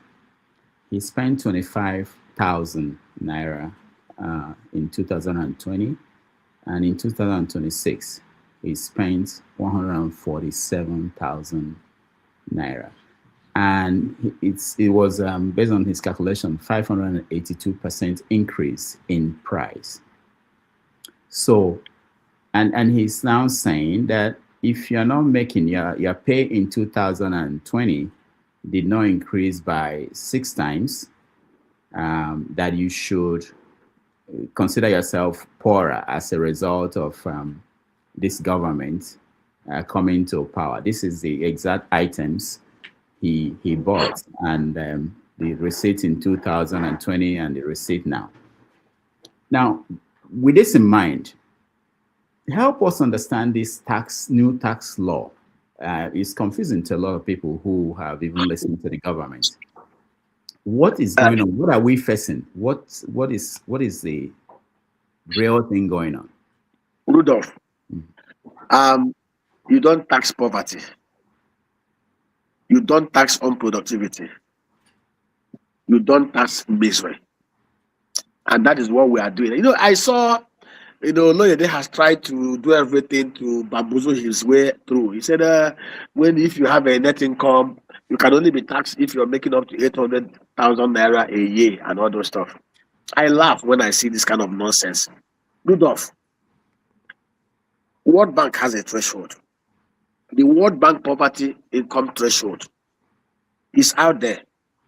It's between $3 to $5.5 net income a day. Anybody who is earning anything less than $3.3 to $5.5 net income a day, which is $90 a month to $165 a month, is regarded as poor by the World Bank standard and should be entitled to social welfare intervention and gifts, not taxing.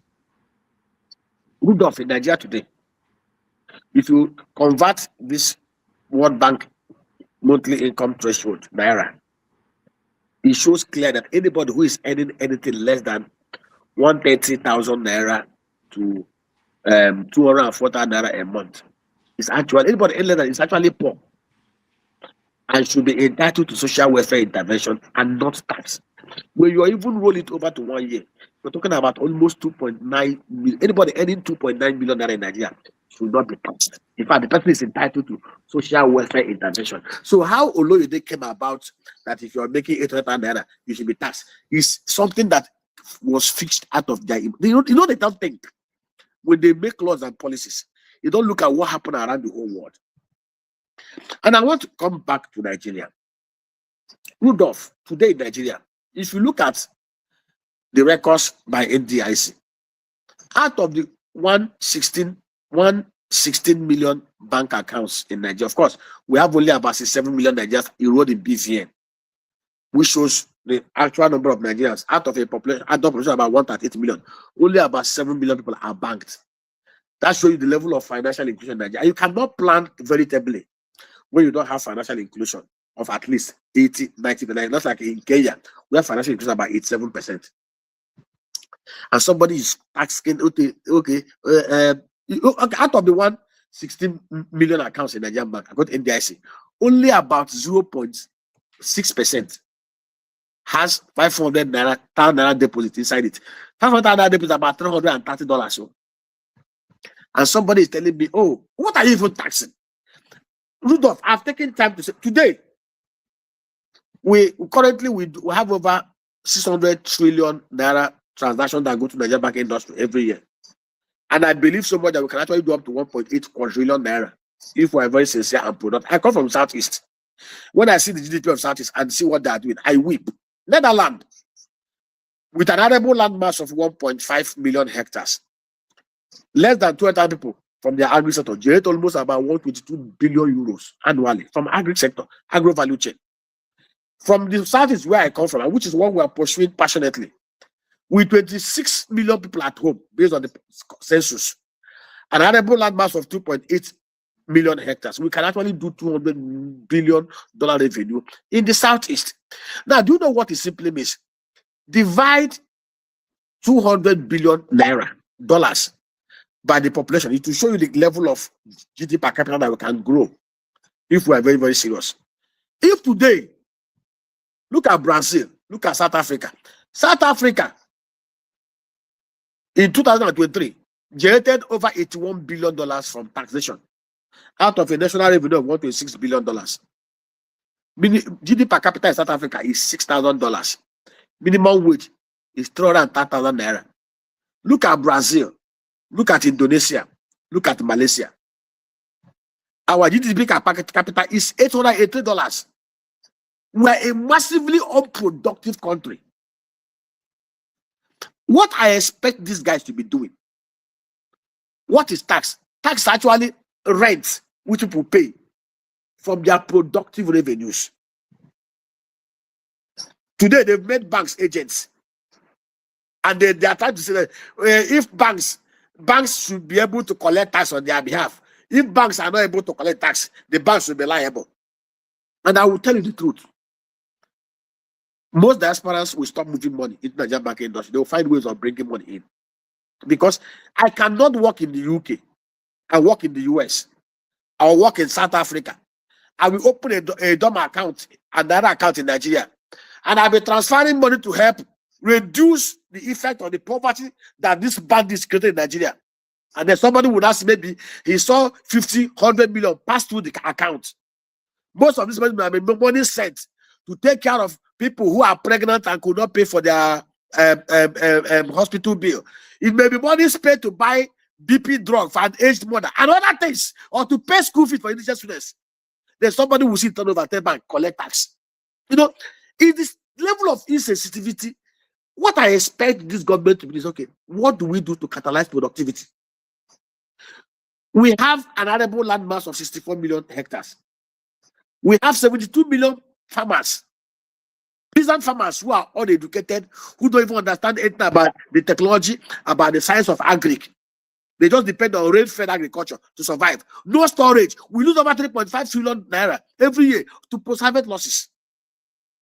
I expect this guy to say, okay, if Netherlands, with 4.5 million hectares of arable land mass, less than 200,000 farmers are making 1.2 billion euros, how do we, harnessing 64 million hectares, training and retraining 72 million farmers, we can do multiples of what Netherlands do? If you have an economy that is generating $600 billion from the agri sector, and that employs over 40 million people, who are making nothing less than 3-4 million every month, you can easily place your tax.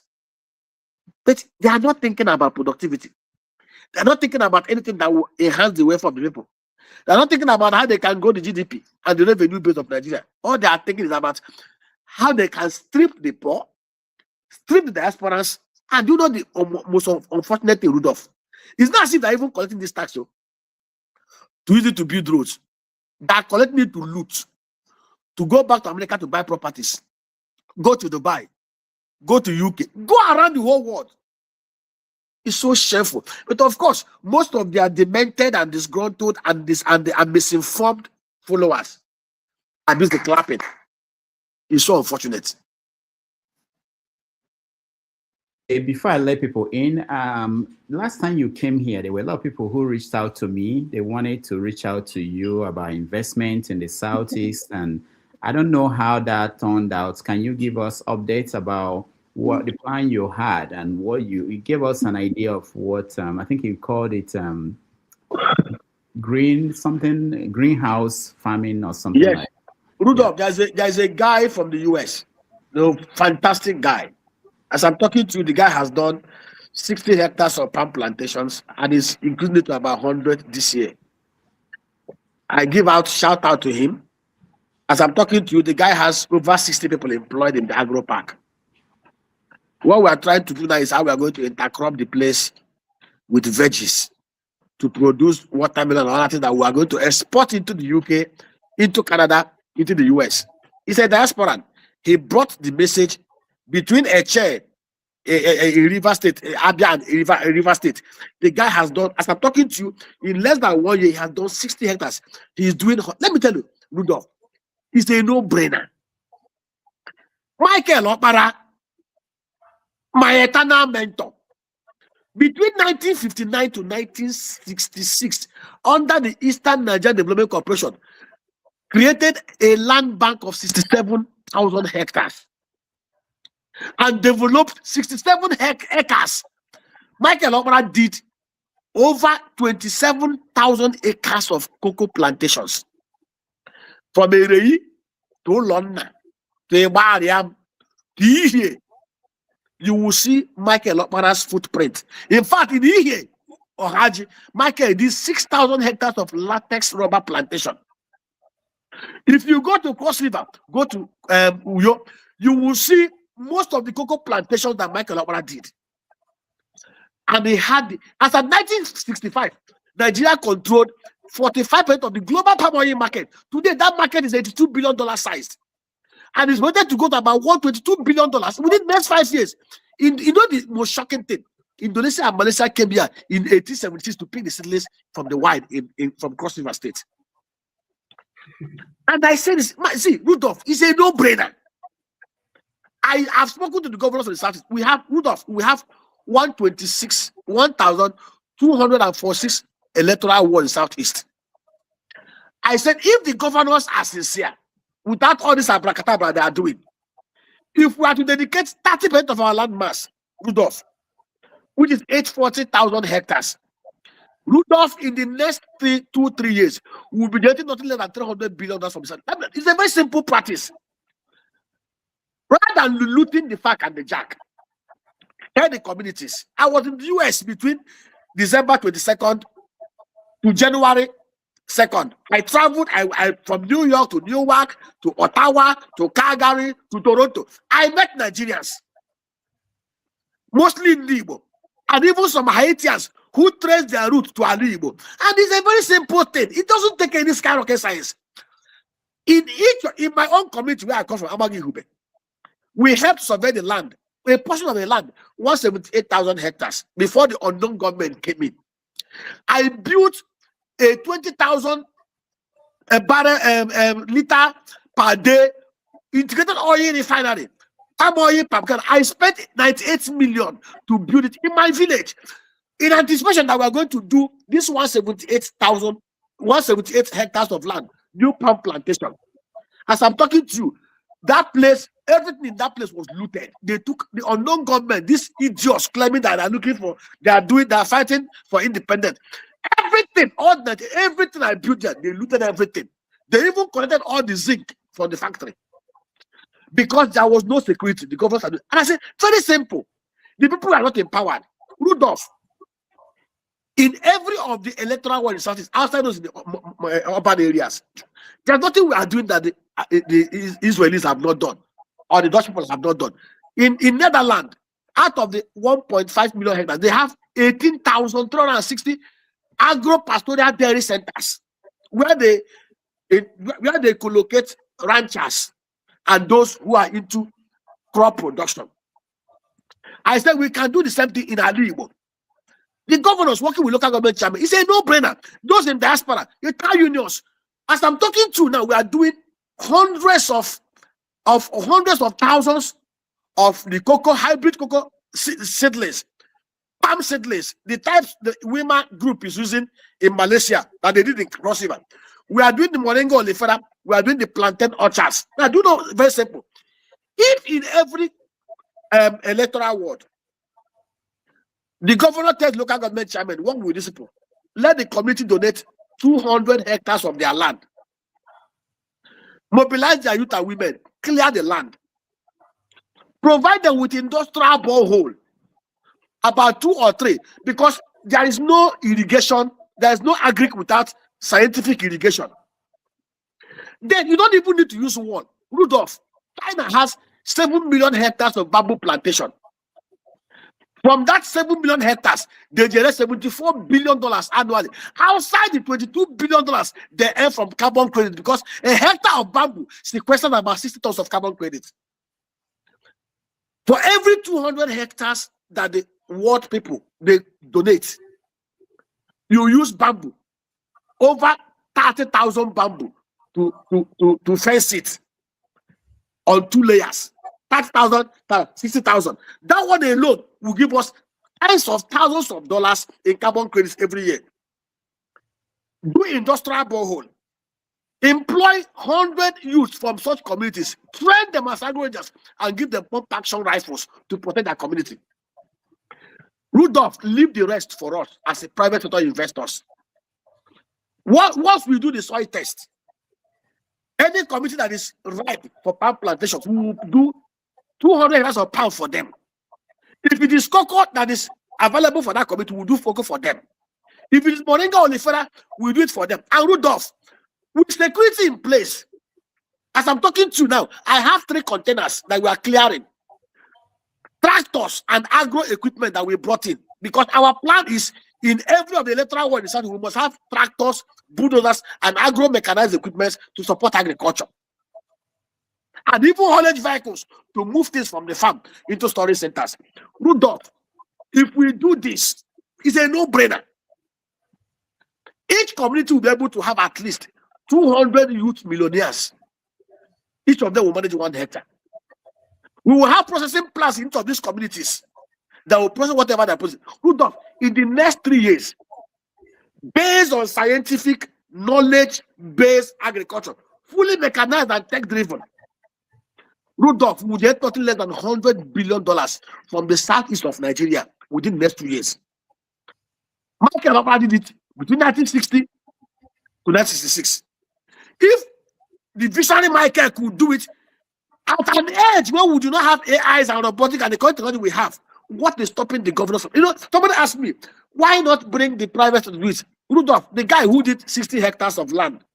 If I tell you the kind of war we are fighting to protect that land in terms of security, you will not believe it. Why government is very essential is because, one, by reason of the Land Use Act, land belongs to government. And we expect government to provide CFO for those lands. By the reason of security architecture of Nigeria, is only a governor that can get the National State Assembly to pass vigilante laws that will allow agro rangers that will carry pump action. If I, as Nnaemeka, decide to recruit 100 youths to arm them, they will call me a kidnapper. So you can't do this without government. And we have shared this thing with the governors. And thankfully, some of them are coming up. Rudolph, if we do this, we will create hundreds of thousands of jobs in the Southeast. If you take 100 hectares of land from the forest of every ward in the Southeast, there will be no place for kidnappers or non-government to go and hide. And most of the guys who are living in the bush, people are not known to live in the bush. Most of them are living in the bush because of hunger, because of poverty, because they've been promised things that they could not achieve based on honest economic activities. But these guys are not serious. They are not doing it. What Michael Obama did 55 years ago is what we are begging people to do. The lowest hanging fruit. And I tell you, June, as I'm talking to you now, I have a maggot farm in Ukwa West, Abia State. A maggot farm that does almost about 10 tons of maggot. Iburu, lava. Check me, Google it. In Canada now, 15 kg of dry lava is selling for $289.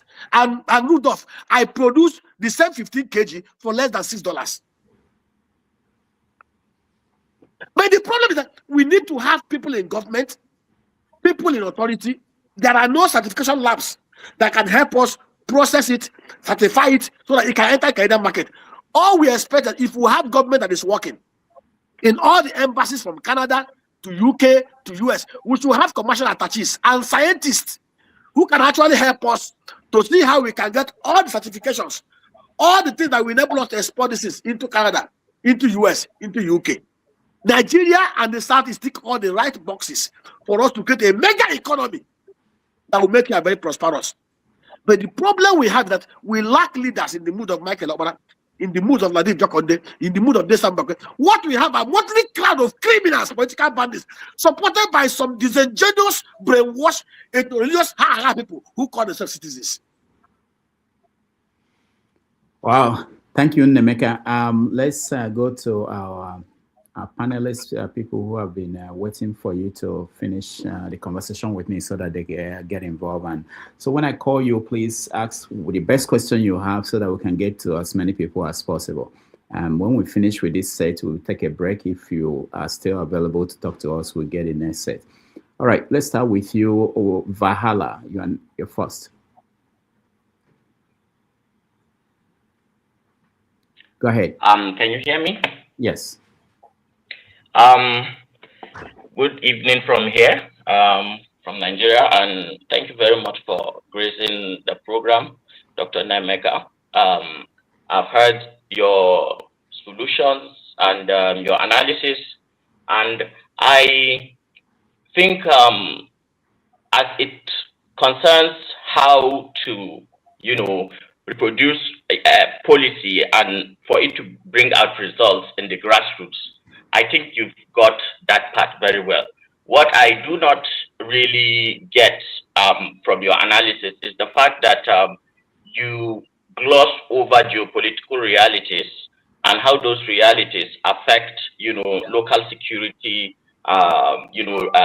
arrangements, and especially for a country like Nigeria, which is quite strategic. And if you look at the NSS documents of the United States, the National Security Strategy, what essentially Trump argued there was that that henceforth the United States will act on its strategic interests, and there he lists Africa as the last bastion, an area where America will, look for. And he clearly stated that extraction would be what Africa will be for, and that products, manufactured will be then dumped in Africa.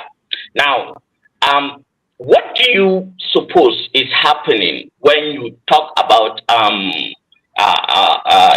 security, and the geopolitical reality? Do you agree with Donald Trump and his approach towards that? And if you were to be at the helm of affairs and you are now forced to take a decision whether to leave your economy as an extractive economy or to move it forward to an industrial economy, what would your decision be, and how would you try to navigate that, especially since you believe that Trump's approach, which is essentially might is right, who essentially said that I am not guided by any law but my own morality? What would be your position? How would you navigate that as a leader? Thank you. Okay, I want to ask you one question, and I want to repeat it again. Between 1960 to 1970, Nigeria was ahead of South Korea. Nigeria was ahead of Malaysia. Nigeria was ahead of Indonesia. Nigeria was ahead of Singapore. Nigeria was ahead of Brazil. Go and fact check me. After 1960, our GDP was about $4.3 billion. South Korea was $3.9 billion. As at 1970, our GDP was $12.55 billion. South Korea was $9.3 billion. We even gapped them. Today, South Korea has a GDP of about $1.7 trillion. Brazil has GDP of about $2.3 trillion. Indonesia, $1.3 trillion. Nigeria GDP, $188 billion. Rebased to useless $2.3 billion. Have you ever heard Donald Trump dictating for Brazil? Dictating for Indonesia? Well, Dr. Nnaemeka, my answer to you would be... I'm coming, please, I'm coming.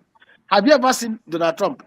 Tiny Singapore, 721 square miles, 5.6 million people. Have you ever seen Donald Trump telling them how to run their country and everything? Now, let me tell you something. I want to answer that question. Of course, he did tell Brazil how to run their country. He asked them to release... Let me come in. Let me answer you straightforward. When you talk about extraction and refining and whatever, I'll give you a practical example of what we are doing.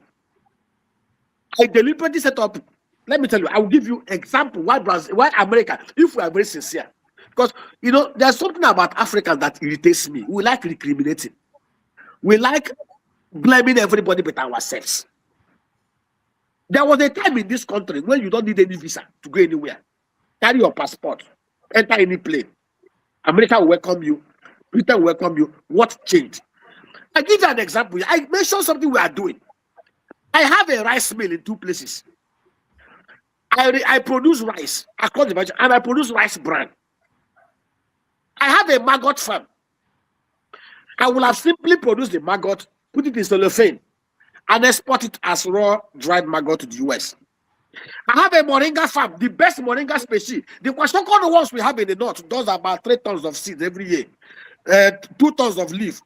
The Momax 3 and the PKM2. And let me tell you how I brought it in. It's very simple. I was buying it for $122 in the US, and they will use $102 to freight it. And the criminals at Falamo who call the customs will collect 68,000 naira. It was costing me 452,000 naira to bring 3,000 seeds of the hybrid that can give me 120 tons of leaf and 9 tons of seed, because they are the only ones that have it. But you know what I did? I didn't have, and I will not mention them. There was a professor in Emory University, an Igbo man. He was the one that was helping me. I thought about it. How do I get, if I continue this way, the cost of production will be killing. All I did, he helped me to contact the guys, the producers in Tamil Nadu in India. I will buy it from them, ship it to Bombay. And our brothers who are coming from Bombay, Igbo brothers, they will bring it 5 kg, 10 kg, 20 kg, and we pay them rather than pay $102 per kg. I was paying them $15 per kg. Today, we are doing 2.7 million of it in the south. Let me tell you what we are doing now. From my rice bran, from my moringa, from my maggot farm, and from my snail farm, I am using the snail shells, the rice bran, the maggot, powdered maggot, and moringa powdered leaf to produce the best animal feed. I've been able to crash animal feed prices poultry from 27,000 per 50 kg, 25 kg bag to 50,000. And poultry farmers are rejoicing. I did not wait for America to process it. It was a very simple. I got a nutritionist. I got an animal. I got the smart Nigerians. There's a lady in Cleveland. As I'm talking to now, we imported some things from France. We imported cookies from France that was produced from groundnut, from milk, powdered milk, and everything to fight malnutrition. As I'm talking to that lady has discovered a recipe. We have over 10,000 sugarcane plantations at Igbere. The lady has discovered a recipe where we can use our sugarcane syrup and the moringa cakes that will crash the price of from France to fight malnutrition in Africa. We are manufacturing it and we are producing it. We didn't wait for America. You know, I find this so irritating. Respectfully, sir, just this what I want to just say, and then let me come in. And let me say, India, America had tried to bully India. They couldn't bully India. You are aware of that. They could not stop Modi from buying oil from whenever I want to buy oil. The truth is, if Nigerians we decide today between me and you to put our best 11 forward to support those, was America not there when Michael Obama was premier of Old Eastern region? Was America not there when Simon Bakwe did over 28 corporations in the old Imo and Abia state in 3 years? Did America stop him? The truth is, we allow the worst of us, the most corrupt, the most incompetent, because of our ethno-religious awareness. If not for Nnoti, if Nnoti has compromised like other criminal university VCs, Alex wouldn't have been governor of Abia state. Rather than blame America, rather than blame for giving us criminal human assets, we should look inward. Nobody will fix your country. You see, let me tell you, if America today, if Nigeria today, does America detect for South Korea? Does America detect for Malaysia, Indonesia? These were countries we were ahead of. I understand the political risk. I understand America's hypocrisy and manipulation. But I will tell you something. It is the rats at home that will tell the rats outside there is fish in the shelf. If the rat at home does not tell the rat outside there is fish in the shelf, rat outside will not come in. Thank you. All right. Thank you so much. Let me go to somebody else. If we have a chance, the time we can go back, you can come back a second time and ask a follow-up question. But for now, we have to go to someone else. Tony, you're next. Good afternoon, good morning, greetings, Dr. Nnaemeka, greetings, Dr. Damages, and greetings to our guest. First of all, Dr. Damages, I have this, I have gotten it. Thank you. Dr. Nnaemeka, you actually have touched on the question that I wanted to ask you. I wanted you to do me a comparison of Nigeria's economy in the 60s, in comparison with what we have now, and what is the explanation for what we see now. But you touched. I think you answered the question for me. In fact, let me give you the details why we are where we are. In the 1960s, we had a Constitutional fiscal framework that allowed the region to generate and keep 50% of whatever they generate within their domain. That allowed them to contribute 30% to the central port.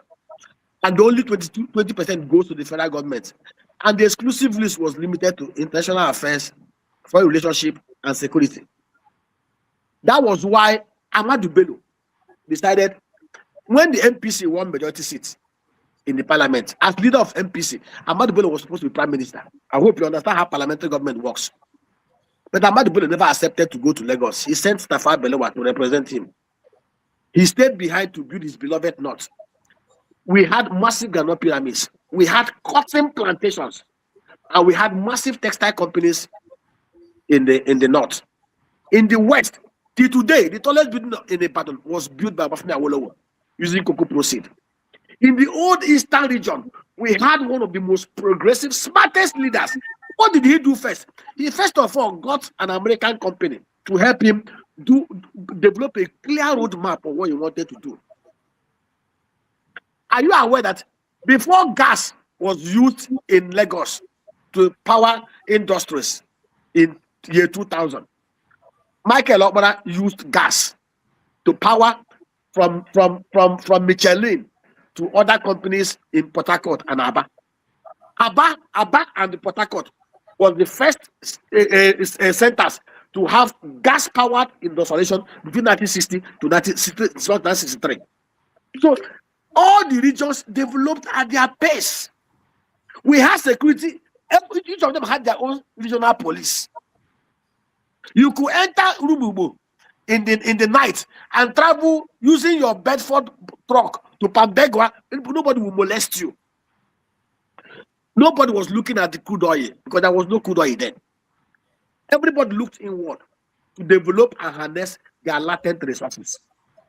And of course, we had an electoral framework and a socio-economic arrangement that allowed the smartest and the best of us to emerge. And of course, we had an arrangement where the perks of office of public servants were tied to that of the civil service. Sorry, doctor, let me just throw in one. While we had all these things, what was the role of religion and ethnicity in the politics? I am coming. In parliament, the wealthiest man in Africa was a parliamentarian. Sir Louis Odumegwu. He was chairman of the 15 topmost corporations in Nigeria. He wasn't there because he wanted contracts. He wanted to loot. In fact, he was in parliament when they talking. Somebody harangued him. Somebody interjected and interrupted him. He walked away. He never went back to parliament. Let me tell you why. There was ethnicity. There was religion. But it was not as outlined as it is today because everybody minded their affairs. There was no need for anybody to rig an election, to kill and to maim, because nobody wanted to go and occupy the prime minister position. Because now, in fact, the prime minister position became interesting when Tafawa Balewa and co. aligned with Akintola to deal with Awolowo. That when people began to, so this prime minister can be this powerful. Before then, nobody cared who was prime minister. Because every region grew at their own level, and people concentrated on what worked for them. Of course, you heard the popular saying when they interviewed Ahmadu Bello. He said, if he cannot get people that work in the civil service, he will employ expatriates. He was allowed to do it because that was his own people. They had their own affairs. They were making their own affairs. The regions had their own sub-embassies.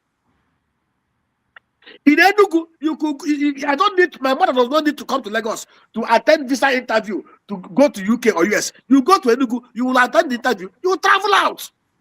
There was no visa requirement. But the whole thing got messed up when Gowon decided to confiscate all the monies of the regions to prosecute the civil war and dissolve the physical structure. From then to today, Nigeria have never known peace. If we want this country to work, there was a foundational and physical arrangement that was entered into by our founding fathers. They knew clearly there was religious schism. They knew clearly there was a religious bigotry. They knew clearly there was ethnicity in Nigeria then. Of course, there was the killing of 1945, even before independence, when the Igbos were massacred in the north. They saw all this, and Awolowo was most foresighted among all the founding fathers. Awolowo was, but he was the only one that asked, let us put secession as a club, so that if anybody do higher, others can go. Zik refused because he was looking at having a Pan-African view. The only way this country will work is for us to go back to that constitutional and physical foundation that our founding fathers entered. As long as we continue to entertain this Babiala, criminal feeding bottle federalism, let me tell you, there are only very few of us who are very altruistic. When you see some of this elite talk, some of them are cowards. I ask this question: how can a man who can eat straight? I got this from my father. My father told me something that shocked me. My father was the chairman of Agric and Allied Workers Union, ADC, when Mbako was governor. ADC was a parastatal that was supposed to be quasi-independent. They had a GM who was a thief. They were stealing the money, and they could not pay salary. And my father led the staff to embark on a strike. Mbako intervened. They had a meeting. Mbako called a meeting. And the question was, my father is that the man must be sacked, that the management must be sacked. That's the only way. They lingered for 2 weeks. For Ndibo, we believe in incarnate. My father believed I was his father reincarnated. So sometimes, anytime he's taking some high shots, he will always call me. I was about 9 years old. My father would sit me down. My father's salary then was about 3 naira a month. The only thing he had in the whole world was a Honda 175. Before my very as a 9-year-old boy, my father was offered 5,000 naira plus 504 car for him to call off the strike. My father refused. And of course, the man was eventually sacked. When they were now trying to retrench to balance the books, he was the person that they asked to go. We have very few people in Nigeria today who can live like my father, who are honest, who are sincere, who are willing to forego incur losses to stand for the truth. That is why I respect Peter Gregory Obi. Peter Gregory Obi has no business killing himself trying to rescue a people that don't want themselves to be rescued. And of course, somebody must do it. So when you see most Nigerian elites talking, they talk from the mouth. Most of them are cowards. Most of them are very, very greedy. They talk because they want to be noticed and appointed. That is why today I respect people like Dele Farotimi. There are still very few Nigerians who have refused to kiss the feet of Baal, and the number will keep on increasing. All right. Thank you. Tony, thank you. We have to leave it there. Thank you. Yeah. All right. Let's go to someone else so that we can, I don't know how much time he still has for us. Izon, you're next. Yeah, thank you, Igor. I've been listening to you. I've actually seen your channel a couple of times.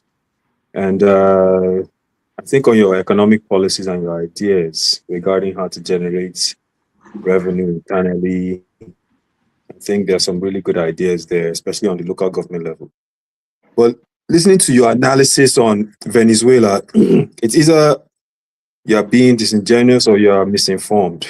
As I listen to you, you seem to justify the ability of someone like Trump removing, whether or not you agree with the election is irrelevant, removing an elected president from a sovereign nation and bringing him into a totally different jurisdiction to face trial. And I don't know if you've heard the charges on the trial. And then you talk about the Bolivarian Revolution in Venezuela, which I've read very carefully and I've followed very carefully. You seem to claim that the people of Venezuela are against the revolution that they initiated through Chavez. I'm not sure if you're aware, but there was a coup against Chavez, orchestrated by the Bush government. And do you know what stopped that coup? The people of Venezuela. They came out in the streets and they forced the generals to release Chavez. And then the sanctions came. And you're an economic guy, so I'm sure you're aware of this. How does a country function when the Bank of England withholds £1 billion of Venezuelan gold?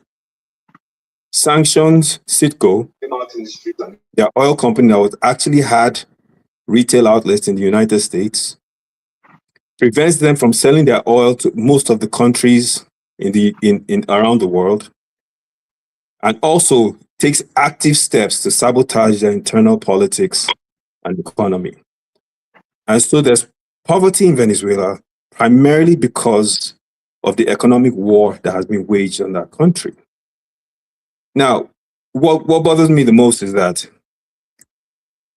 as good as your economic policies are, I hope you're not willing to concede to hegemony to make a profit, because that makes your ideas dangerous. A nation should have to control its own sovereignty and determine its own economic future. It should never be determined by someone else. And the reason why I said there's some hypocrisy in what you're saying is, on one end, you support Greenland and the people of Greenland determining their future, but you don't seem to have the same support for the people of Venezuela. How do you reconcile that? All right. I'll let you speak. Thank you. You see, a people has the rights to determine what happens within their domain. I here shared with you 2021, Melekere, the GMD of NNPC, on our Rise TV, told us gleefully that every month, $1.9 billion of our crude resources are lost to thievery and inefficiency. And it's not as if these thieves are not known. It's not as if these inefficiencies, the cost is not known.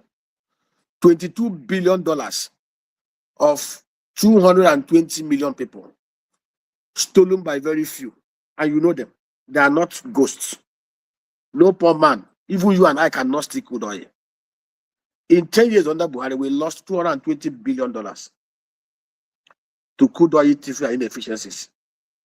And we are a sovereign nation. And you and I are helpless. I cannot stop it. I have no power to stop it. You and I also know that in this same country, under the supposed corrupt Jonathan, we had a semblance of democracy. The crude oil was doing 2.8 million barrels a day. Now, I want to ask you this very question. Of what use is the sovereignty and independence of Nigeria when between 1999 till now, over $300 billion have been looted out of our economy? Where you live, I don't know where you live. And interestingly, most Nigerians abroad in the UK, and I will put it forward to you guys in diaspora. Can I answer that question?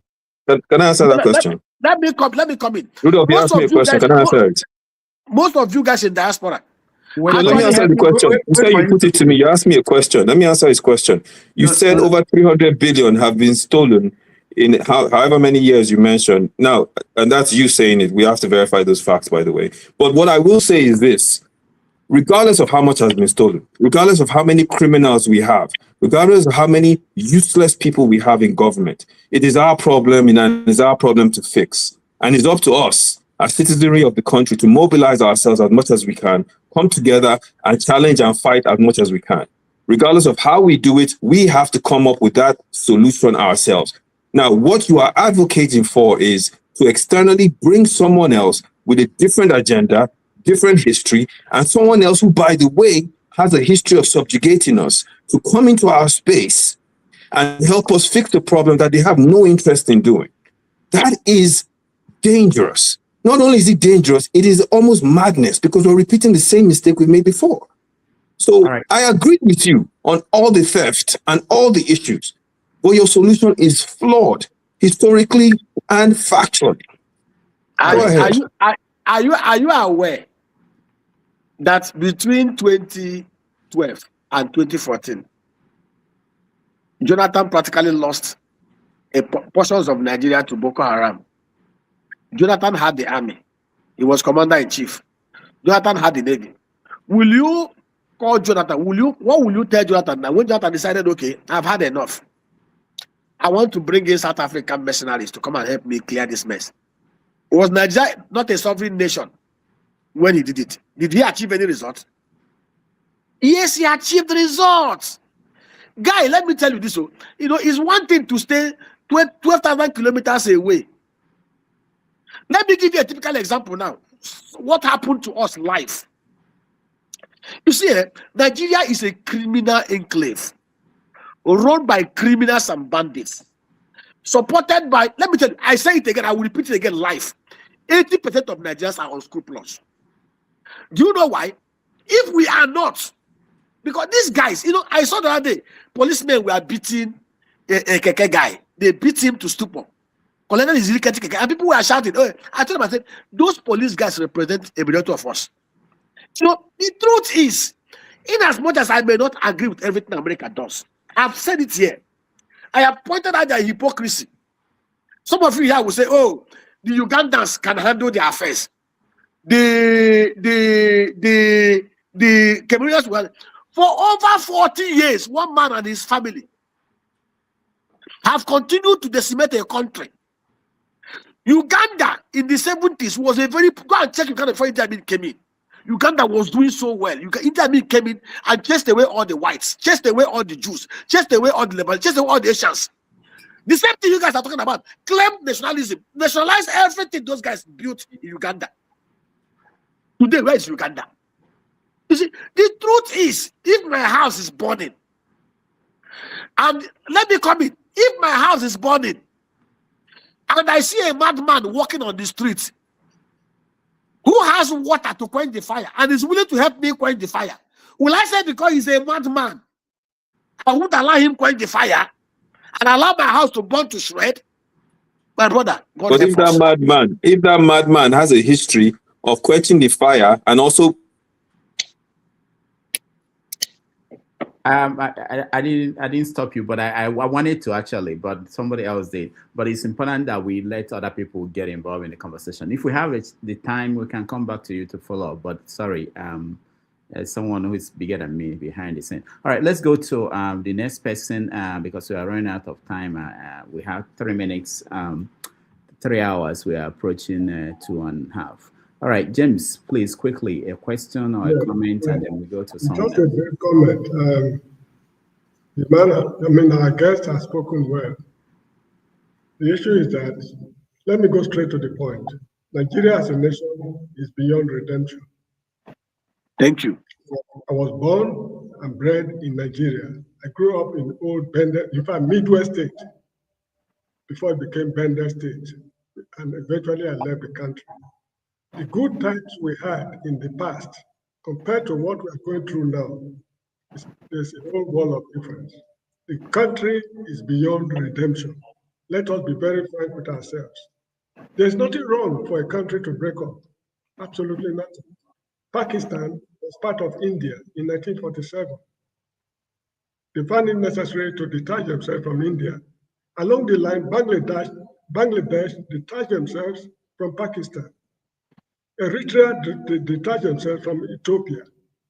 Bosnia-Herzegovina, Czechoslovakia, the Ottoman Empire, through the Versailles Treaty of 1990, when it collapsed, nations sprang up in Eastern Europe. So there's nothing wrong if a country decides to call, the marriage, to put an end to the marriage. However, what is there is this: there's nothing new under the sun. According to the Christians, somewhere in the Bible, there's nothing new under the sun. All these problems we are going through, other African countries have already gone through it, and some are still going through it, some are yet to go through it. In the Republic of Ghana, if you know what happened before 1979, it's just, what we are going through now is a child's play. They went through hell. Jerry Rawlings came, 1979, a lot of people, including 3 former heads of states, Afrifa, Akufo, and Achampong, were put before firing squads and they were sent to hell. In Liberia, from 1822 to 1980, a period of about 158 years or so, the American Liberians, they turned the country upside down. These were descendants of freed slaves who were enslaving the native Liberians. They met in the Republic of Liberia. In 1980, Samuel Doe toppled the government. In the month of April or so, 40 top-ranking senators and government officers were put before a firing squad. If we are prepared to go through that route, fine, it's up to us to decide. But in conclusion, I want to say that if people get the government they deserve, that's a statement credited to Socrates. Not until we, as a people, allow ourselves to be free to the extent that you can worship God and devil in equal measures in the country, we will never see the promised land, let alone entering it.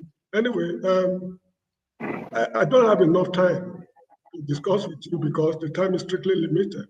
I would have liked to engage you in a private discussion. Thank you very much for coming. I want to reiterate that Nigeria as a country is beyond redemption. Thank you. Thank you so much, Mr. James, for that. Let's go to the next person, Chris. Quickly, because we're running out of time, just go straight to your question or comment.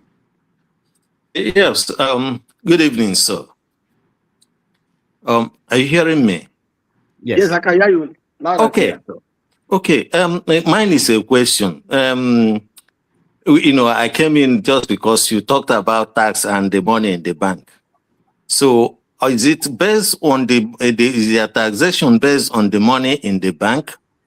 Or, because it's not well explained. So I would like to know more a little bit if you can. But more importantly, because I'm interested in, I don't know if you are a consultant or something. Is there any way we can get your number? You know, I'm interested in the maggot business. I have a fish farm. Oh, that's good. Of course, I will make my number available to Rudolph so he can share with you guys. That would be very, very good. It's something, whether you're a poultry farmer or you're a fish farmer or you're a pig farmer or even any other thing, is something you must have to. It makes your feed cost cheaper than any other thing. Now, you raise the issue of taxation. There is this tax policy in Nigeria that is either a percentage of your profit or turnover. And it was introduced because they felt that some people were under declaring their profitability based on the economy. So they normally put a percentage of turnover based on economic activities to the banking industry, the turnover of your bank statement. Now, you hear them, if you read through some of the provisions of the law, there was a provision that said clear that banks are agents of FIRS, that's Nigerian Revenue, the new name they gave it. The banks are charged to collect the tax, and where the banks fails, the banks will be held liable for default. Now, how do you determine what is taxable to people based on turnovers in their accounts? That's the question. We know clearly, based on realistic numbers, that 197 million Nigerians are not even qualified to be taxed. We know realistically, based on the World Bank income threshold, that anybody that is anything less than 2.9 million naira a year is not even qualified to be taxed. In fact, the person is a social welfare case. If he's in America or the UK, he will be on food stamp, another social welfare intervention. So if by the World Bank indicators, you're supposed to be a welfare case if you are earning between 1.6 and 1.6 to 2.9 million every year.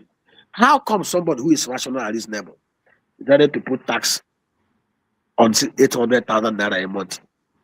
And for those of us who live in Nigeria, ask those who live there, they will tell you. I was sharing with somebody, I said, anybody in Nigeria who earns any family of 4 in Nigeria that earns less than 12 million a year is actually poor. Somebody called me yesterday. The landlord increased rent, 1 bedroom. I did say 2 bedroom, 1 bedroom in Aja from 1.8 million to 2.4 million naira. One bedroom. 1 bedroom cannot accommodate a family of 4. 2.4 million. You and I know that even some of the Christian schools, missionary schools, that used to be very cheap. I'll give you an example. The Deeper Life School, the Redeem School, the Faith Academy School that used to be very, very, they used to collect school fees of 120,000 a month a term. Now it's about 485,000 a term. So for a family of 2, in a year, they're supposed to be paying almost about 3 million naira for the school fees. Add 3 million to 2.4 million, that is 5.4 million.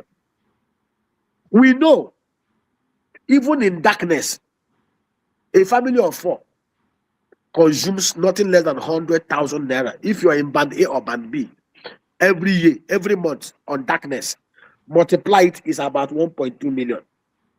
A family of 4, even if they are eating 1,000 naira food every day, which you know is impossible based on food inflation, we consume 4.3 million every year. Add 4.3 million to 5.6, almost 10 million. We've not talked about healthcare. We've not talked about clothing. We've not talked about transport. You know, when I see the kind of nonsense they do in Nigeria, they say, oh, we did social welfare intervention. We gave 50 households 800 naira every month. I laugh. And people see this madness and they support it. The truth is, any family of 4 that do not earn anything less than 12 million, based on purchasing power that is in Nigeria, are not supposed to be taxed. But you know the unfortunate thing, these guys are not on the street. These guys all their life have lived looting public sector funds. These guys have never for one day set up enterprises, set up works. In the agro parks where we work, the least paid agronomist is 150,000 naira. And that 150,000 is basic to allow him stay in the farm.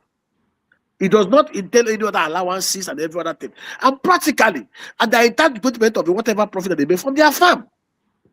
And even in my head, I know that money is not even enough. But in Nigeria, somebody placed minimum wage at 70,000 naira. And you expect the civil servant not to steal. Does it make sense?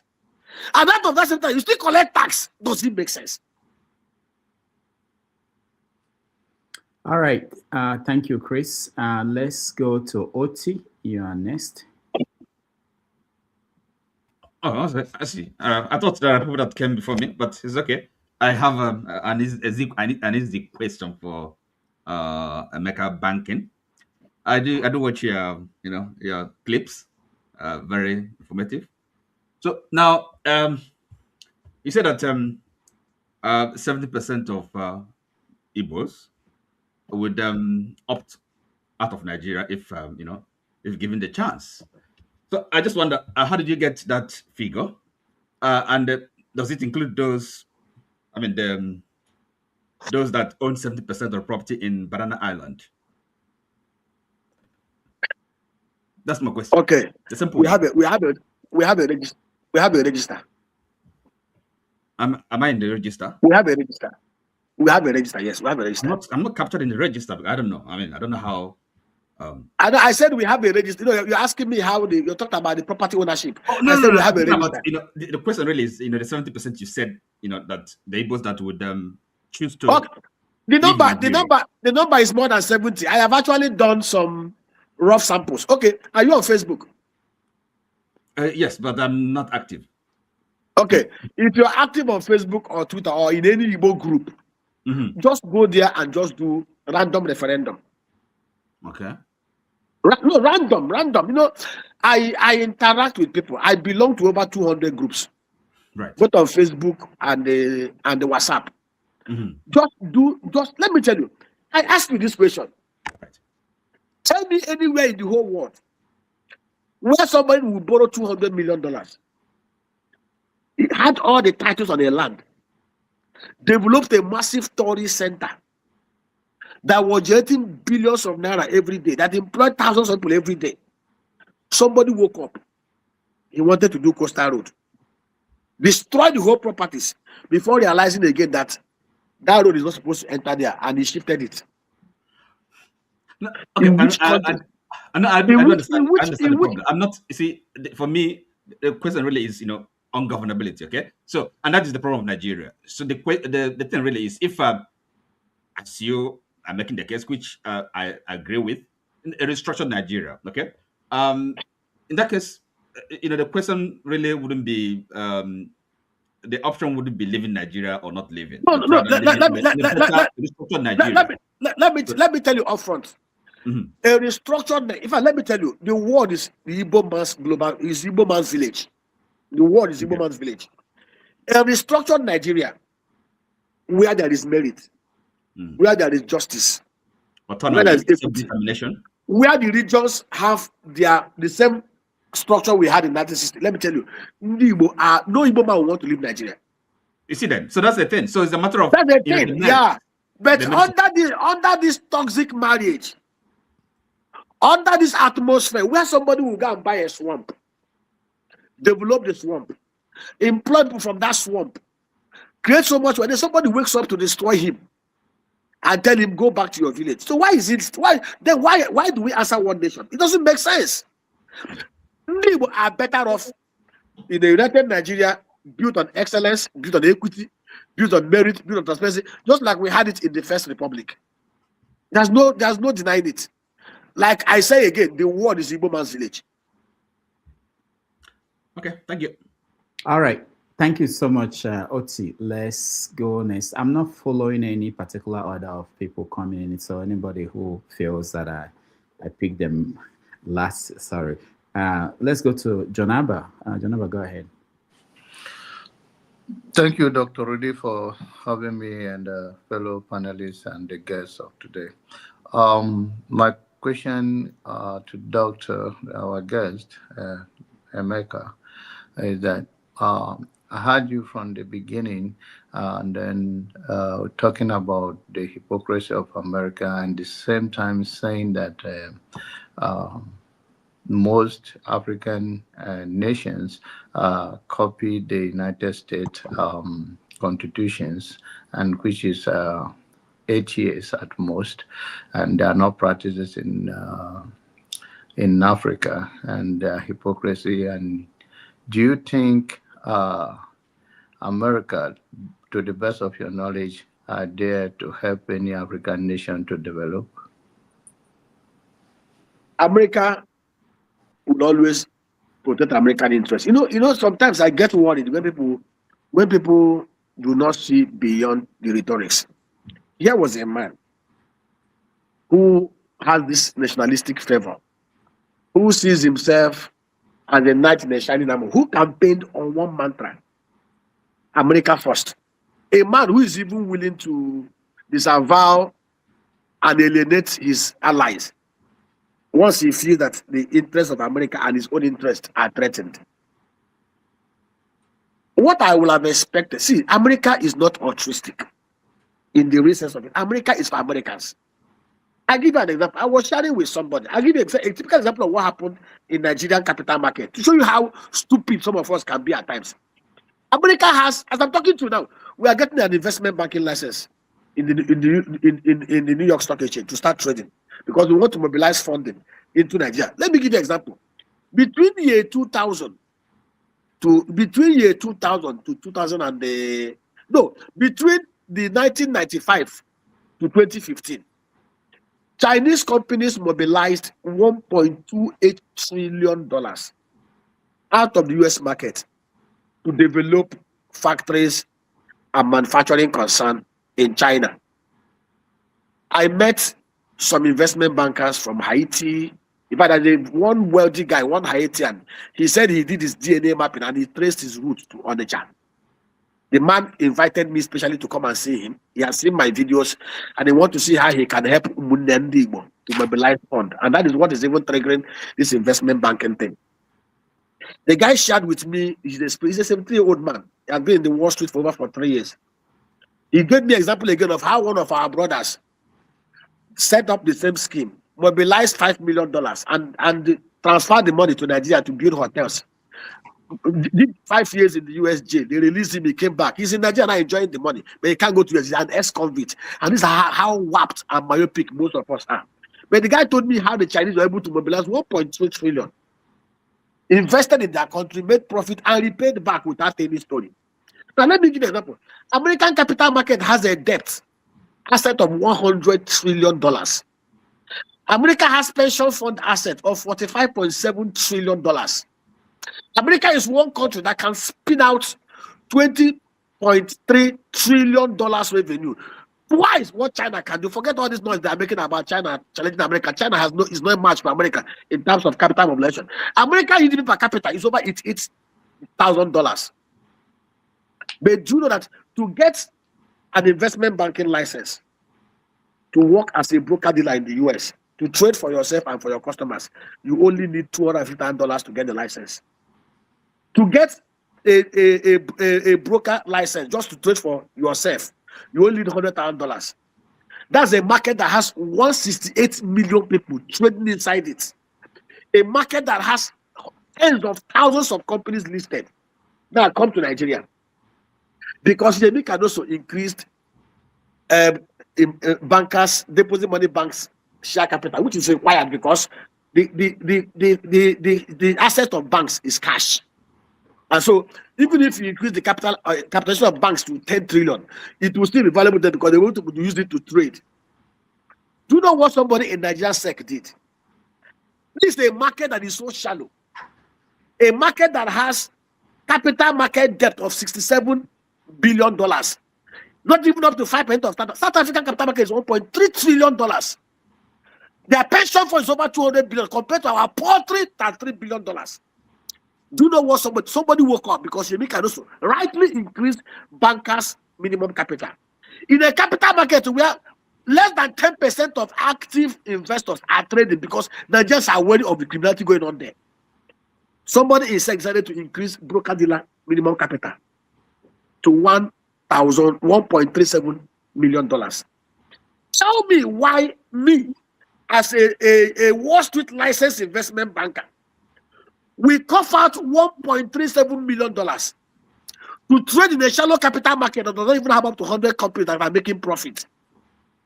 In a shallow capital market that I will have to beg people to trade, when I can use a quarter of that money to get licensed and trade in the US stock market and mobilize funding to investments in Nigeria. Make it make sense.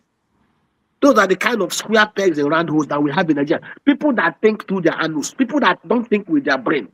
What I should have expected in all over the world, the same thing we're talking about Trump. You saw what he's doing with crypto and other things, trying to lower cost of doing. See, all in a right thinking environment. What I would have expected those in SEC, Abuja, and Nigerian Stock Exchange is to go out there begging companies like Innocent, begging companies like Tiger Food, begging companies that they risk that have demonstrated capacity to come and list on the floor of Nigerian Stock Exchange. What I've expected them to have done was to look at some of these our tech gurus to see how we can get some smart tech Nigerians, fintech companies, to see how they can develop apps that enable Nigeria to trade remotely. You can trade from the US.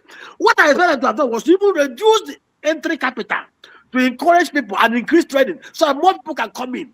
So that Nigerian capital market can at least have the depth of treatment of South Africa. If today, the only way you can grow any economy is capital mobilization, and it's already established based on the economic development master plan Okoji was developed under Obasanjo, that for Nigeria to move from our current shithole jungle to second world level, we will need unbridged, undiluted, uncircumvented, over $100 billion capital inflow investment into Nigeria annually for the next 30 years.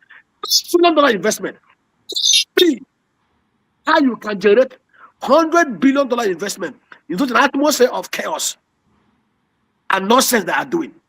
So you can blame Donald Trump, you can blame anybody, but do that. We have in Nigeria people who are not thinking. I spent 12 days in the US, and Canada, overseas cities. I met people.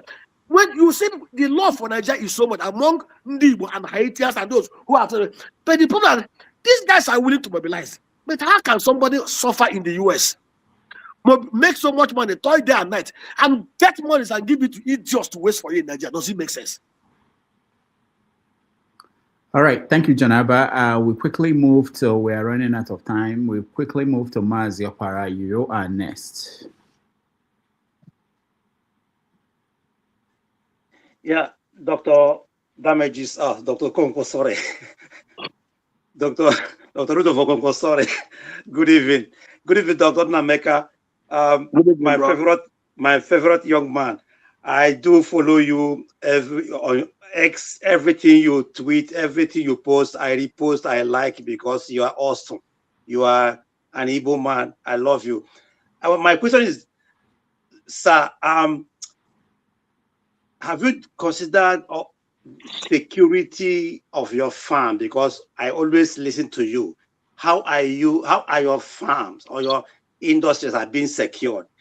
Are you threatened by marauding herdsmen attacking your farm, destroying your farms? Secondly, how was Nigerian Stock Exchange was doing when it was under our sister Aruma Oti and Mustafa, I think Chika, yeah, and I think Mustafa, Chikobi, right? I think they were having, Mustafa Chikobi. Yeah. How was he doing then, and how was he doing, and how is he doing now? Thank you, sir. Thank you, my brother. The truth is that investors have lost confidence in activities in Nigerian capital market based on experiences of 2008 to 2010. I was sharing with somebody, I said, for Nigeria to be able to mobilize and grow their capital for critical investments, we must do 4 things. Under Nnaemeka on UK as the DG of Nigerian Stock Exchange, under Arum Mote and the rest of them, even this other guy Onyema, you could see clearly, because in fact, he was one of those that even convinced Aliko to list on the floor of the exchange. Of course, the Dangote cement coming on the floor and dipping the market by over 2.1 trillion naira. And the truth is, there are a lot of companies out there that should have been listed on the floor of the exchange. And let me tell you what the capital market does when a company is listed there. It helps in enhancing corporate governance.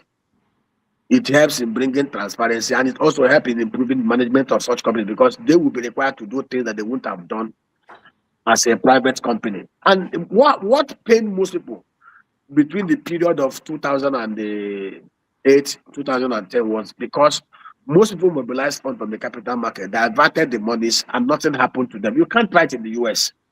I gave you an example of a guy that mobilized $5 million, transferred it to Nigeria to go and build hotels. He went to jail. He did terms. In Nigeria, people do all those kind of shenanigans and they don't do terms. They get chieftaincy titles. They marry many wives. They buy properties all over the world, and they even go to contest for governorship, and they are clapped for. And that is why we need to do a lot.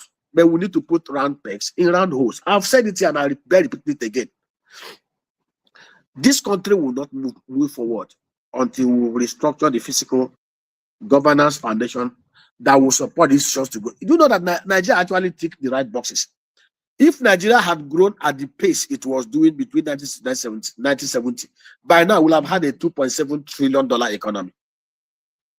But we are not growing because we are not practically doing it. That is why I'm impressed with what Hope is doing in Imo State. Somebody told me, you've been one of Hope who's the man's greatest critic. Then what turned around? And I'll tell you what turned around. Because, you know, when you criticize people and provide solutions and they listen to it, you support them. When they started that Orashi, I said it again.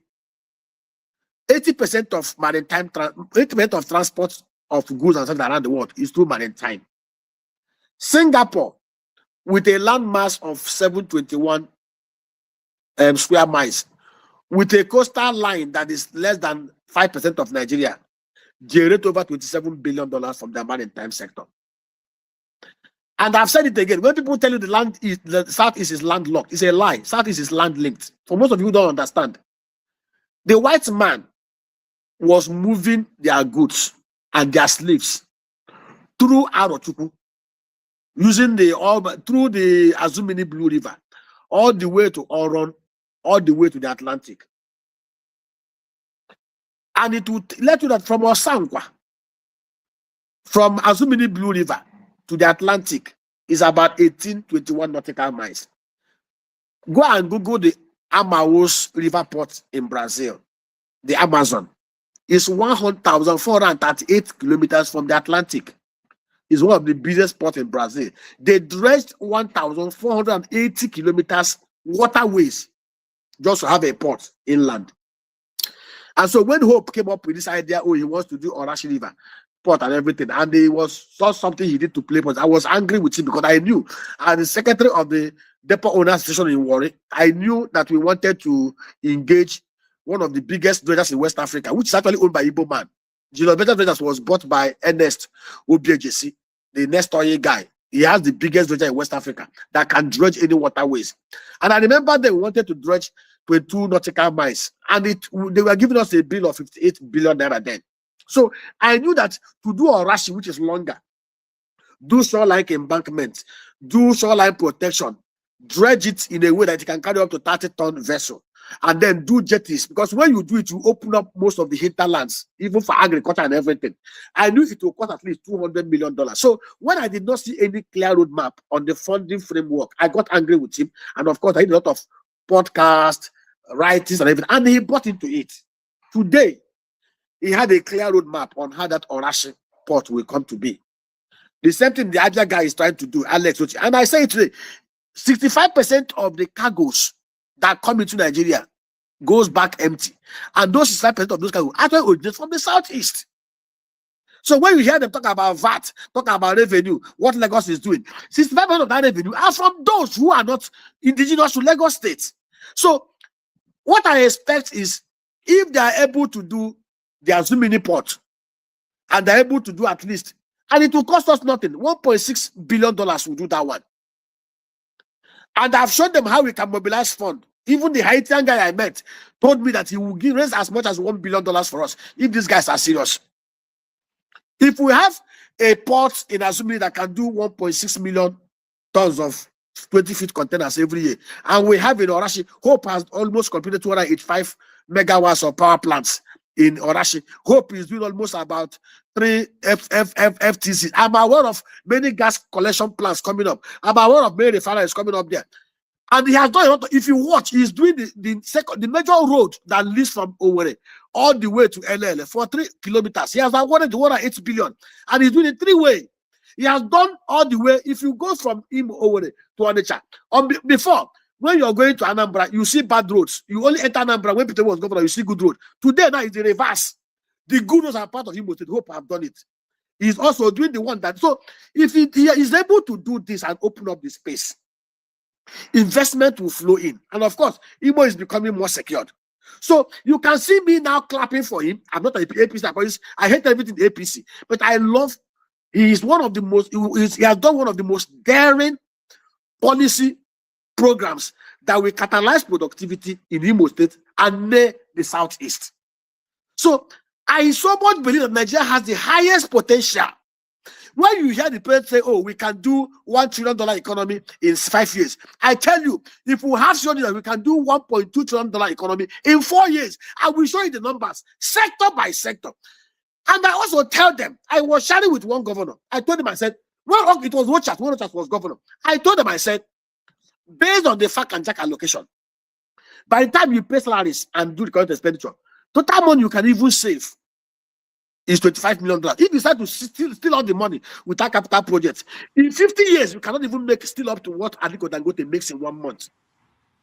I show them clearly how they can do this instrumentality of missions, community, diaspora, private, public, partnership arrangement, how they can create mega industrial behemoth in their states.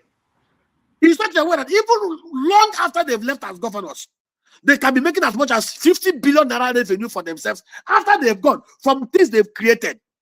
But most of them are not thinking. Most of them are only short-sighted. You know, they see power as just collect FAC, award road contracts, inflate it by 300%, do flyovers, share the money. But you can see different. Hope is actually doing real, tangible infrastructure, bringing the private sector in areas. Just close your eyes and imagine if we, by time, and Seplat have finished that train 1. And I was asking somebody, do you know that in the whole of the Southeast, there are no interlinked pipelines that link cities to cities where people can set up tap gas to do other things? But in Lagos, from Escravos all the way to Ogun State, there are pipelines. And I think Hope is coming up with an arrangement to the private sector where we can do most of these things in the Southeast. And if we do it from Owerri to Aba to Onitsha, all this nonsense that I do in Lagos State, I just pray that they walk the talk. And in the next 5 years, you will see what happens in the Southeast. All right. Thank you, Mazi Apara. Let's go to KJ, and then Igbo Basics. You'll be the last person because we have to round up. Go ahead, KJ. Okay. Thank you so much, Doctor. You have spoken very well. Majority of us follow you. I follow you. And we are happy when we heard you are coming. You know, we all rejoiced. I had to break off from church early to listen. And you have spoken very well as Mwafo. You know, these are the kind of leaders we are looking forward to seeing in the Southeast. Because if these leaders were in place, Southeast will not need to travel out. Majority of our youth will not be in Lagos and other places. Will be in the East. And you reminded me of, you know, when you talked about Okpara. My father was an adamant follower of Okpara, and most of what you discuss is what he tells us. If I give an example, which I've given you many times, of the farm settlement policy, which he used, and majority of the eastern states then, I mean, villages, communities, and all that were engaged in those farm settlements. And they took part in those farming these things, which made the Igbo land, you know, the hinterlands quite open. Those things have disappeared now. And my question to you just going to be 2, because I've covered every area that I'm interested in. 1, in your business, do you have an opening for people like Dr. Rudolph Okonkwo, who may want to invest in your business? invest as partners. There's a reason why That's, you can't lie, and the guest is out because you were lying, and the internet rebooked you. Rebooked you. Rebooked you. okay. Well, I'm why? sure it's probably light or internet connection, but you can go ahead and keep. Hopefully he's listening. Okay, he's back. Go ahead. All right. Okay, continue. Sorry. So, yes, sorry. So, is there an opening for people like us who might want to share in your investment, or do you have, a kind of? Can we take up like a 1 hectare, so to say, and then pay and through your agency get it developed and get a deep business going? Because that's one thing that people in diaspora will want to do to support such a move. That's one. Two. Have you been able to discuss? I like my Governor Oti, because have you been able to also discuss with him one-on-one on such projects in Abia State, so that he can equally be able to put boots on ground why he's there now and why he still have the time? I really appreciate your the amount of your time and treasure which you have sunk into Igbo land, and I pray that people like you who have that kind of amount of money can think about the generations, 10 years, 20 years, 30 years, 50 years from today, because that's where the world is looking at altogether. Thank you so much for the time. You have even done much more than majority of our guests would do, spoken and answered all the questions. God bless you. Thank you very much. I want to encourage people. I so much believe in when there is economic diversification, when wealth is spread across board, it helps to curb insecurity, and it helps to create all-inclusive prosperity. I want to encourage people to always look towards their community. You talk about security, and most of our agro parks are fenced. It is one of the reasons why we concentrated most of them in Abia State, because of security in Abia State. LX, which have done a lot to boost security in Abia State. Like we are in Okwa West, we have 254 plots of land that we completely fenced. It was very expensive to fence it. Then we have other hundreds and thousands of hectares of land that we are getting now. We are using bamboo. Basically, what we do is that we use bamboo. For most of you who don't understand, if you do bamboo 30 cm apart, and then one layer, second layer, and then do the other one parallel, and then you build a security house, even with 4 hunters and 4 Kenkoso dogs, it will be difficult for anybody. And then put your castor around it. No herdsmen will come there, because even the cows, any cow that go near a castor seed plant is a dead cow. It's poisonous for cows, so they won't even come close. So basically, we've devised ways of protecting the farms while also making so much money from those protections. I give you an example here. China has 70 million. Have you bothered to ask yourself, how come China emits 40% of the carbon in the whole world? Yeah, China makes the highest money from carbon credits. Smart thinkers. China deliberately did 7 million hectares of bamboo plantation, and they generate about $74 billion annually. If I check this, you can Google it. So that is what we want to do in the Southeast. We want to encourage people, go to your community. We will come there to your community. There's a young man that works in Shell. He's doing 50 hectares. What we are doing for him is very simple. To encourage him to plan for his retirement. We will bring good. I will sign an agreement with him, because he will pay us over 5 years. The cost is set. The cost is settled. We will clear the land for him. We will employ agronomy, because knowledge is power. Why less than 200,000 people in the agri sector in Netherlands is making 122 billion euros annually, and 72 million farmers in Nigeria, yet we are importing $11 billion food? Is because of knowledge gap, illiteracy. What we call family is not family. What we are just doing, we are wasting time. So basically, what we do is that in that community now, the guy that is 50, we are starting clearing next week. We ask him to bring youth from his village, those he can trust. We are bringing them in. We are going to train them. What we are doing there is 25 hectares of palm plantation, 25 hectares of cocoa plantation. It's by a riverside. So we are going to be pumping water from the river to fill our tanks. We will treat it and use it to irrigate the farm because you don't do farming. I hate rain farming because you cannot predict, you cannot plan. And then we are going to intercrop it. Most of you are not even aware. That watermelon that you buy $15, $5 in the US, I produce it for less than 10 cents. And the watermelon is something you can package in crates. And within 25, 30 days, it's still fresh. I'm having an arrangement with Ethiopian Airlines. We're working with them. They told me if I can give them a cargo of 90 tons, they can fly from Enugu, move it to either Canada or to the US or to UK. The watermelon is a very massive market, $5.8 billion sized. And what we produce are some of the best species that if we enter the market, people will buy. So we are intercropping with veggies, things that we know we can easily export. So the arrangement is that we will run the place with him for 3 years. Once the place starts producing, and we're able to train the people now will become trained trainer that can help to expand in every. Let me tell you something. When wealth is dispersed, when wealth is spread, it helps. This is a no-brainer. Do you know that from that? Let me give you a breakdown. From the 25 hectares of cocoa plantation that he's doing, because we are going to plant it densely, the guy will be generating nothing less than $400,000 every year from the second year, because the species we are doing is the green species that start producing from the 18th month. As I'm talking to you now, it's a no-brainer. Watermelon is something that you do within 150 days you harvest.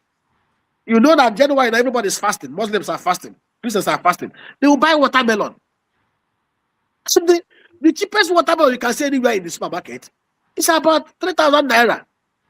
And this is something I'm producing for less than 10 cents. What is 10 cents? For less than 5 cents. So it's a no-brainer. So what we are practically doing, this guy has embraced it. By the time he retires from Shell, he will have an asset that he can retire, because he told me that he's going to build a very small country home there and retire there. The same thing I want to encourage, if you can't do it alone, form cooperatives. In your village, there are people in diaspora. Talk to your town union chiefs. Let them give you guys land. You're not taking the land from them, because some of them they will think that you want to use Wayo to collect their land. 30-year lease. You're helping them to create job.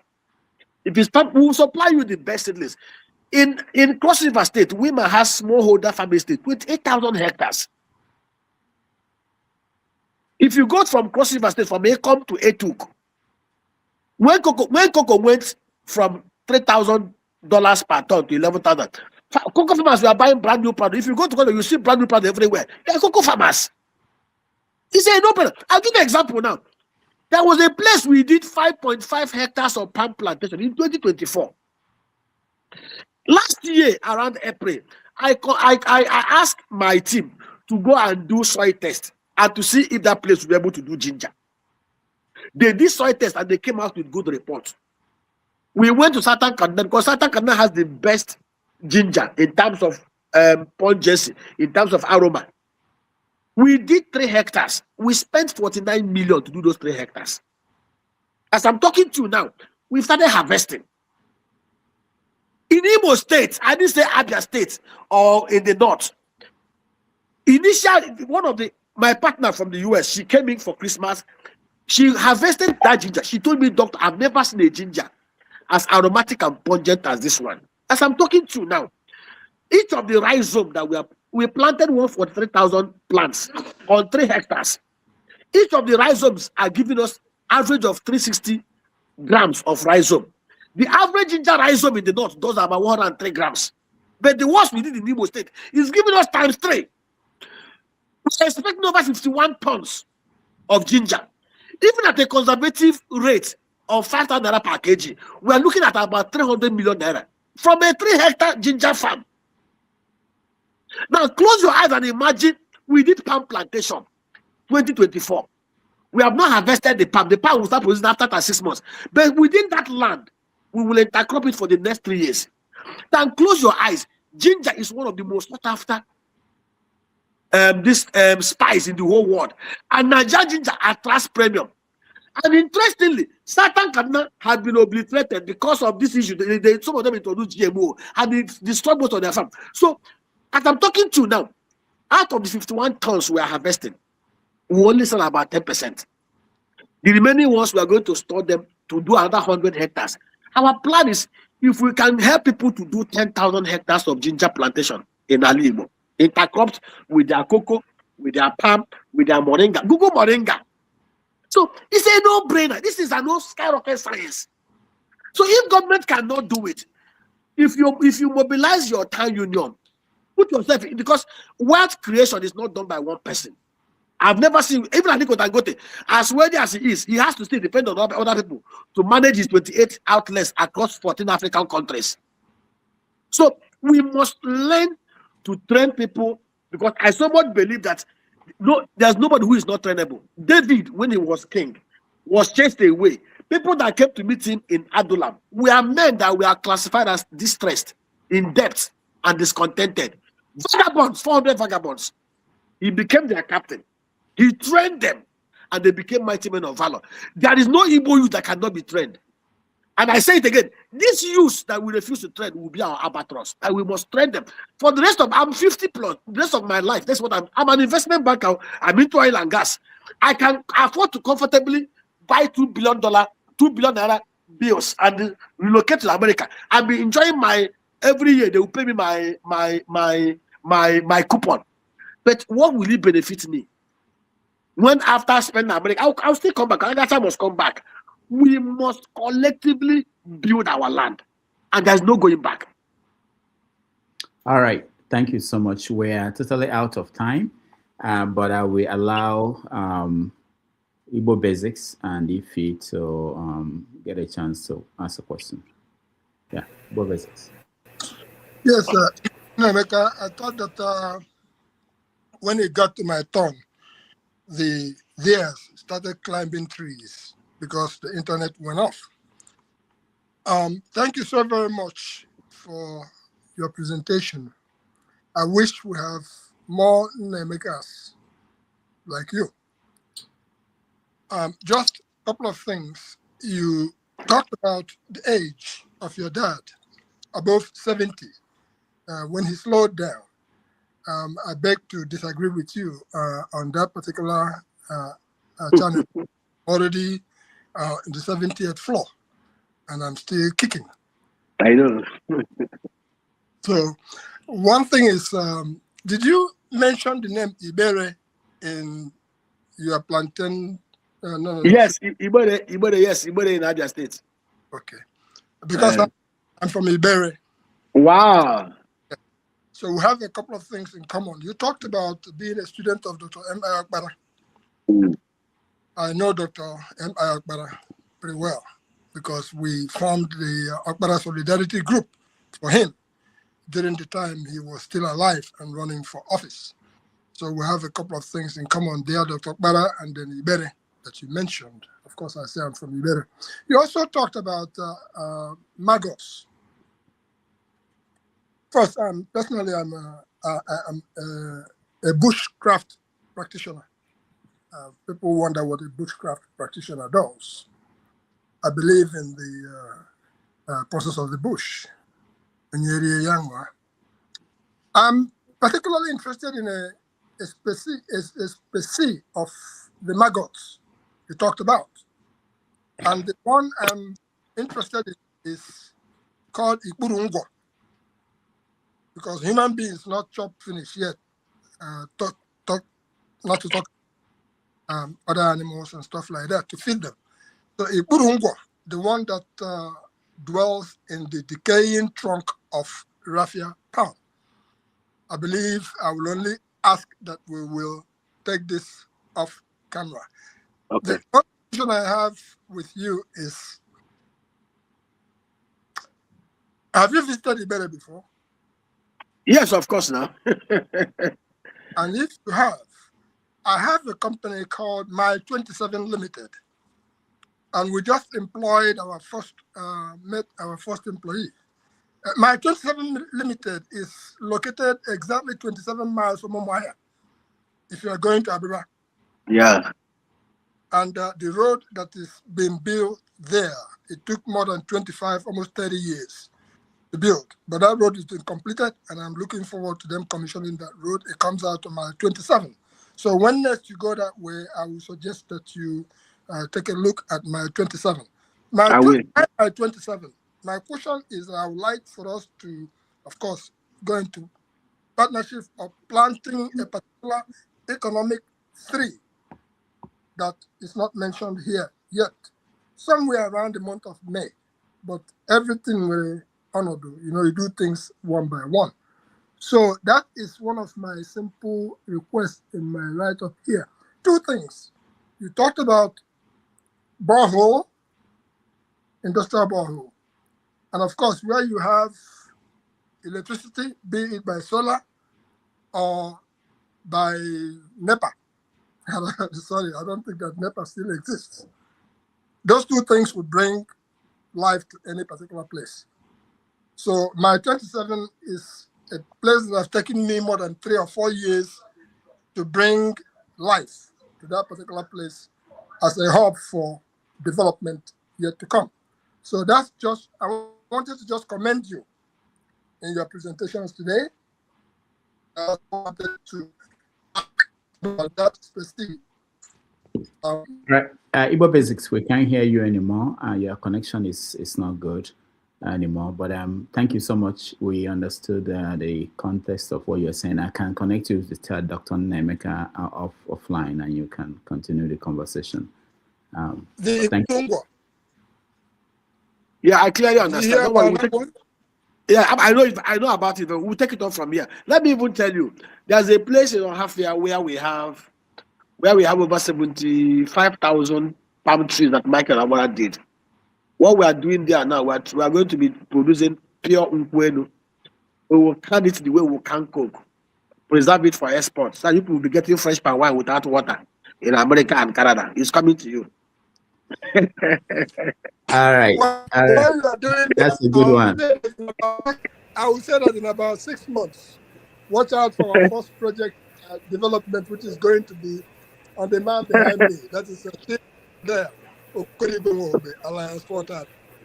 No, we look forward to seeing you. All right. Thank you, Igbo Basics. Yeah. All right. The final person we have is Ifi. Ifi, you have the final word. Go ahead. Good evening, Dr. Nnaemeka. Good evening, my sister Ifi. Good evening, everybody. Papudoka, good evening. Yeah, how are you? Actually, Nnaemeka is my dad's middle name. So when I say, I'm like, oh my God. Anyway. Okay. So, of course, I'm Igbo. I hate to say this, but I have to say my mind. But of course, we know the marginalization of Igbos in Nigeria. I've always been a fan of disintegration. Everybody go your separate way. I never believed in one Nigeria. Of course, we've seen how united we are in Nigeria. So for those of us who believe in one Nigeria, and for those of us who don't believe, my sister doesn't want us to disintegrate. She wants to remain, one big country, but I don't. I want everybody to go their separate ways. Knowing that Igbos, we are known for trading, and everywhere we go, we settle and make it our home. But with what is currently going on in Nigeria, how are you going to make Igbos to understand that it is time to start going home and develop a, southeastern, part of our country? I recently left Nigeria about maybe 1 month ago, and what I saw there is not encouraging in terms of economy. I understand, when I spoke to my brother about moving back home, he gave his excuses about how you're going to move back home when we don't even have seaport in terms of importation. Number one, what do you think we can do better? I know you talked a little bit because I didn't come on time. I'm just waking up. I know you've said so much about, seaport, but what is it that we can do, the Igbos, to start going home? That's number one. Number two, if we eventually decide to stay together, which I'm still campaigning, I want us to leave. What do you think we Igbos can do in terms of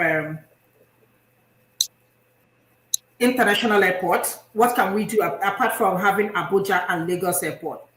we are the most people that holds the economy of the Nigeria. I hate to say that, but that's true. If we can tell ourselves the truth, without the Igbos, we won't have economy in Nigeria. What advice can you give traders who are trading? And why is it difficult for our Igbo politicians to speak up for us Igbos and talk to the people? Because we know the people that owns Nigeria are the Hausas. That's what I would say. They own the country. But why is it that our politicians are stupidly following them without bringing any development to Southeast? So everything boils down to my question is Southeast, what can we do to develop it? And why is it difficult to stop corruption in Nigeria? I don't mean to stop it completely. I mean, corruption is everywhere. In other words, lobbying, all of them are still corruption. But why is this our politicians are so corrupt to the extent that, they rub it on our face and there is nothing we can do about it? Okay, let me start from the issue of international gateway. Enugu State is an international airport. Imo State is an international cargo airport. Now, I was engaging the guys from Ethiopian Airlines. I asked them this question. Ethiopian Airlines used to fly from Enugu to other parts of the world. But what happened was that they normally come with very tiny aircraft. Our Igbo brothers and sisters, we want big aircraft. We want Boeing 747. We want Airbus 380. We want the big ones. So, because of that, our people were not patronizing them. They would rather fly to Lagos to fly the big aircraft. So, I asked them, I said, how come you guys don't bring the big-bodied aircraft to Enugu? They said it's all about economy of scale. The number of people traveling from Enugu are not as much as the number traveling through Lagos. And again, now you guys, okay, what alternative arrangements can we do? The guys now told me that we can do a combination of passenger and cargo. So we are still talking on how they can begin to bring the wide-bodied aircraft to Enugu. And it's also boiled down to our people. How much are we willing to sacrifice to ensure that we make Enugu International Airport a hub that can even bring beyond the Ethiopian airline, other airlines? Because if you look at it through, and you like what you pointed out, most of those who use even these aircrafts are our traders, our brothers going from China to Dubai to US to UK. It's no good saying that over 40 to 45% of diasporas are Igbo. We've done the numbers because I was privileged to work with NIDOA US, NIDOA UK, NIDOA Europe when I was head of investment bank, one of deposit money banks, and I don't want to go into details of that. Then you mentioned, what do we do to go back home? The insecurity in Igbo, nobody can deceive you. We got our disgruntled brothers who allowed themselves to be used, to destabilize Igbo with all manner of nonsense. Of course, we are there reasons for agitation, yes. And Igbo marginalized, nobody can deny that. Because the way Igbo are treated as if we are second-class citizens. And again, but you cannot bite your nose to spite your face. And I always say this thing. Sitting at home in Imo State or in Abia State, or in fact, let me even tell you, the politicians will even want you to sit at home from Monday to Friday because you will question them. It will not stop them from collecting the FAC and the jack. They will collect it, they will loot it. And as long as you have insecurity, people cannot come out to vote. They will write the result, they will submit it. If you come out, they will kill you. So, if you really want to stop the madness, like I tell you, why is it that they fear the Delta militants? They fear them because they can touch, or they are able to touch the nerve center that will stop the inflow of the loot. That is why even the small thing that has to do with the pipelines, all of them will panic. Should we bite our nose to spite our face? No. That is why we need to stop this nonsense at home and see what we can. I've advised Igbo traders. Like I said, if you ask Niwa, 65% of the containers that are cleared in Apapa, in Lekki Port, in Chinkan, originate from the southeast. Ibeto has, before we finish Orashi, before we do Azumini, Ibeto has a terminal that was concession to him in Port Harcourt. And we know that most cargo companies from Maersk to AP Mola, they will only go where they have traffic. I've told the Igbo trader they need to come together. I have an uncle who has over 158 shops in Alaba. and over 8 warehouses. The man is 70 years. In fact, he called me, he was complaining bitterly that if he knew what he knew now, he doesn't know how to settle down. I said, Uncle, it is too late.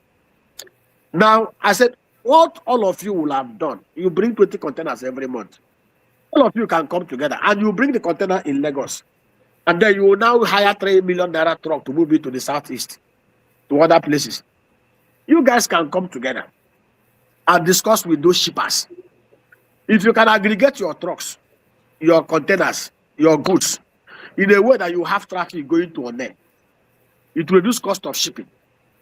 And of course, I know that maybe bottlenecks here and there, those enemies of Ndibo, we want to place bottlenecks here and there, but at least when they see the traffic going to different directions, because for example, if I have a bus, and the bus, I have 3 locations where the bus can go to, and I go to Jibowu, and the bus can carry 80 people, and I see 80 people going to Onitsha, 30 people going to Abuja, 20 people going to Zamfara. Of course, you know that I will load my bus complete with 80 people going to Onitsha, because that's what will give me maximum economy of scale. So I've discussed with them. He that pays the piper, he takes the tune. I've been talking to them. I've been having sessions with them, from Alaba to Idumota to Ladipo. I've been speaking with them, and I pray that common sense will set in. If you aggregate it, send it the same way you bring it up, send it to that place, and you can clear it from there and move it as much as possible. But our governors also have a role to play. By the reason of the Land Use Act, we've done the numbers. I was privileged to work with a team of private sector investors. We discussed with some group from Turkey. We discussed with Deutsche Bank Group. Deutsche Bank Group is the biggest private sector operator. They have, from Germany, they have over 340,000 people under employment. We did the numbers. We do a rail project that covers from Shagamu to Ijebu-Ode to Benin to Asaba to Onitsha to Owerri to Port Harcourt, circle back Aba, link Owerri to Umuahia, cover Okigwe, cover Oka, go to Ebonyi, enter Afibo and this thing, and circle back to Onitsha. Will cost us about $5.2 billion. To do a ring-fence rail project that covers all the universities in Imo State, in Southeast, and up to Asaba, because Asaba is part of the Igbo region, and then link cost to One, we take about $3.2 billion.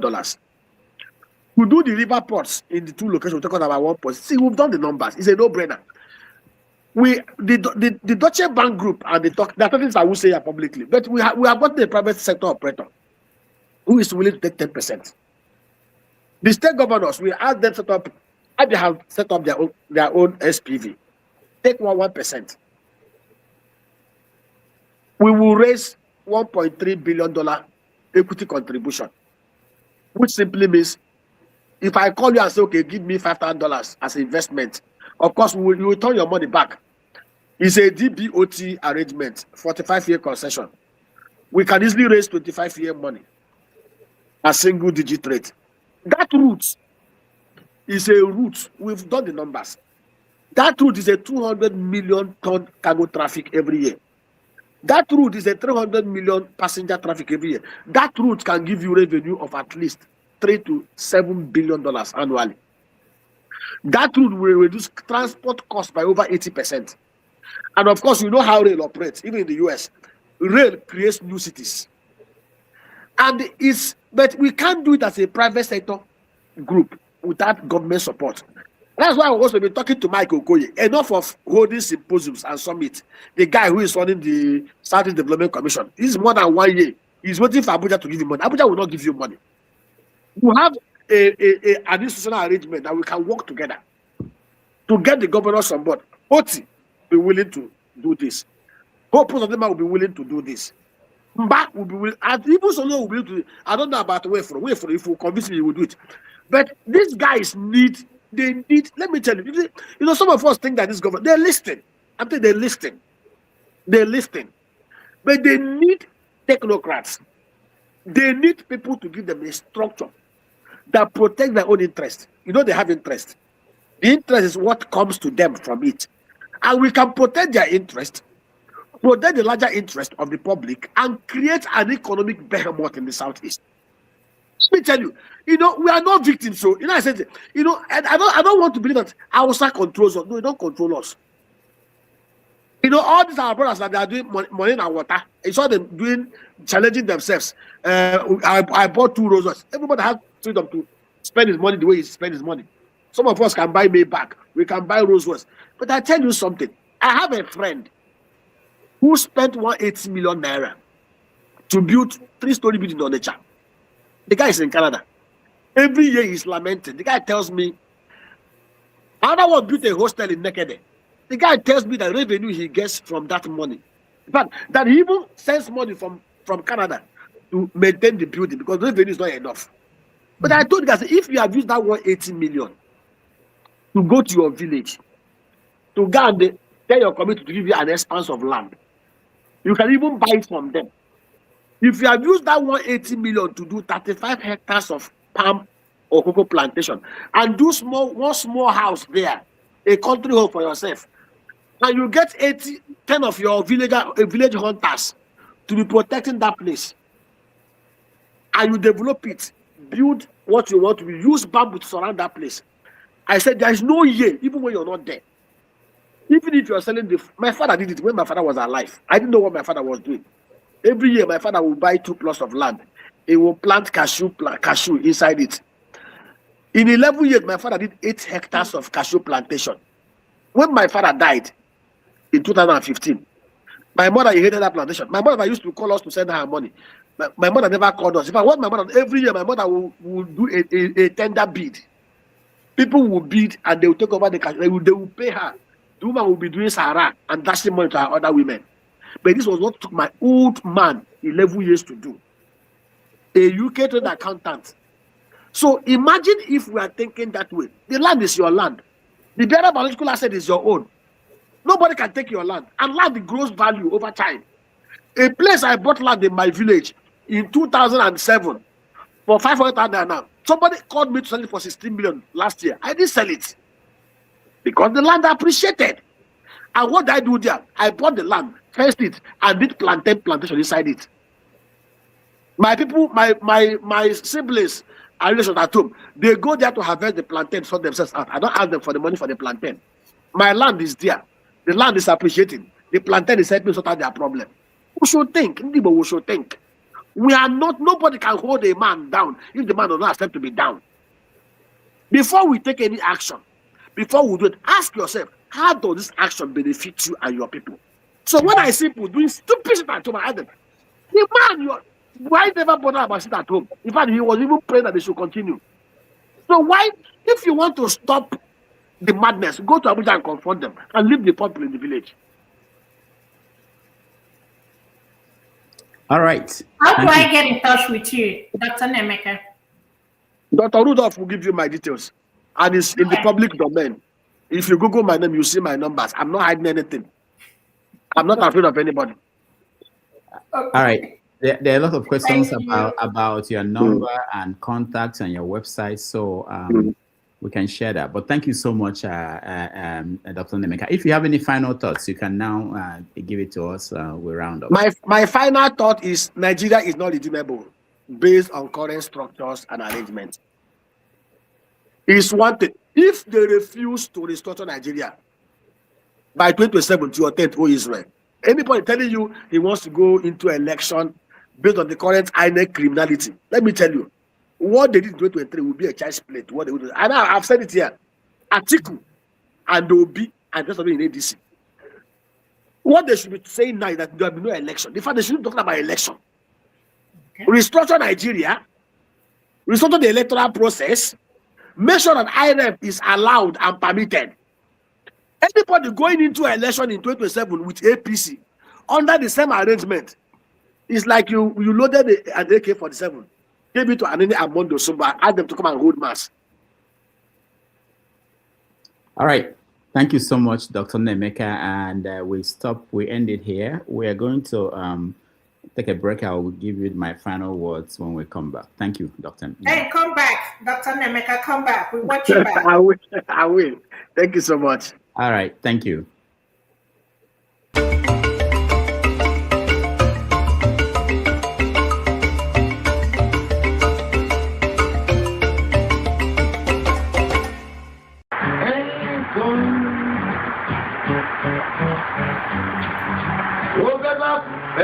tó fẹ́ kú torí ẹ̀.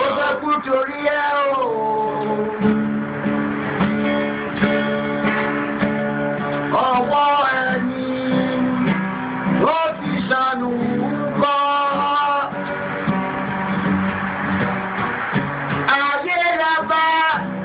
Ayé la fi sílẹ̀ sí. Lọ́nà èyí yóò. Okudilio, nyekelanio, olisamalugo mkoyene menedua. Okudilio, nyekelanio, chukuna malugo yobiadio cha. Agaranya chogo kowe bili, agaranya chogo kowe rienio. Owe chuku bezie chuku.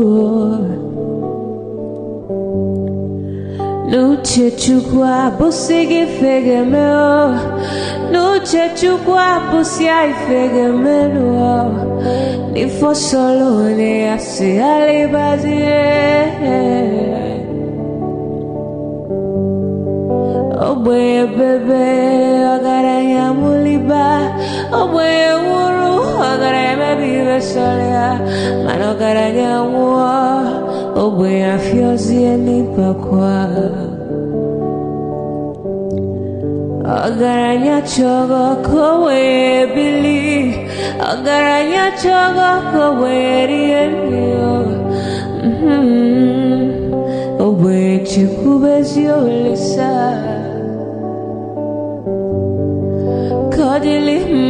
Kodili bemo, kodili wakema, kodili wanima. Naino kwane we beluge beluo.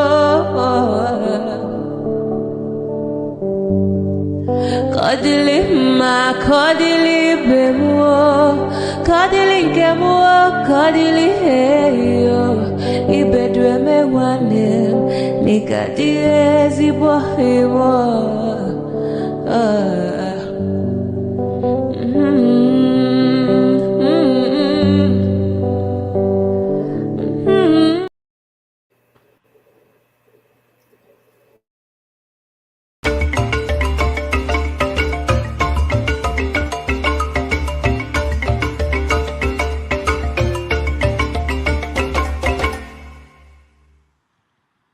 All right. Thank you, everybody, for staying with us, and we appreciate your time. And that's the end of the program. I want to thank those that joined us, those at home. I know I didn't get to the questions some of you asked. Maybe we'll manage time next time better than what we did today. But I want to thank all those who supported us. One man, thank you so much for being a member. One of the ways you can support us is to be a member of the channel. You can be a member for $1 a week, $2, $3, $4, $5. That helps us to plan.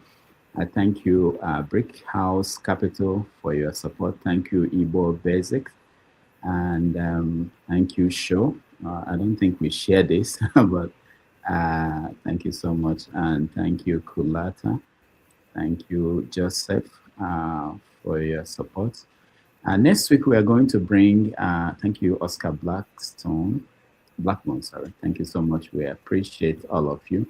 Next week, we are going to bring another guest that will be interesting, that will help us to understand what's going on in Nigeria, Africa, and the rest of the world. Remember, there will be a follow-up show, which will be when KJ will do the after show. That will give us a chance to have a reaction to this. We don't have time. We are not allowed to go more than 3 hours now. For those who are just new this year, I've been limited to 3 hours. I went over now by 30-something minutes. So thank you again for being here. Thank you, Ife, for joining us. Thank you, Mr. James. Thank you, KJ. Thank you, Maz Yapara, and thank you, Oti. Please join KJ in the after show. That's when Anybody who wants to fight anybody can go there and do that. And I will try to stop by. I really want to, give an insight. Maybe if there are questions. Sometimes there may be questions about how we get to do some of these things we do and get some of the people we get. But anyway, thank you all, and I'll see you on the other side. Thank you.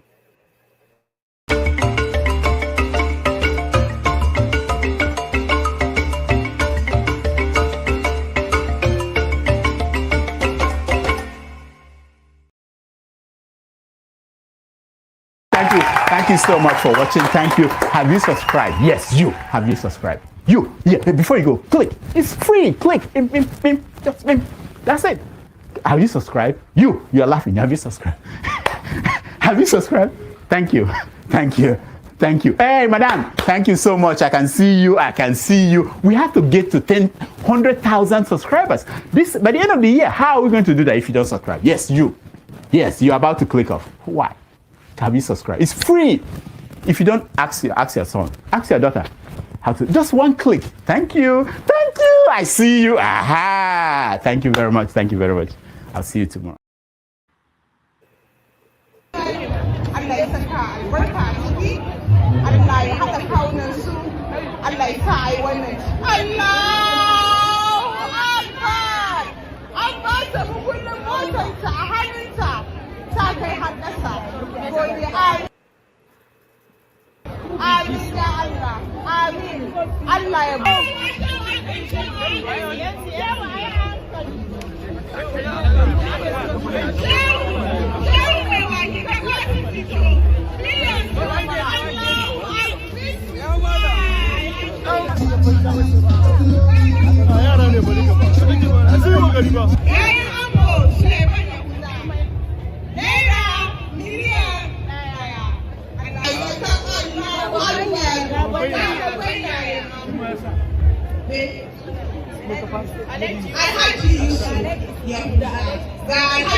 Alhaji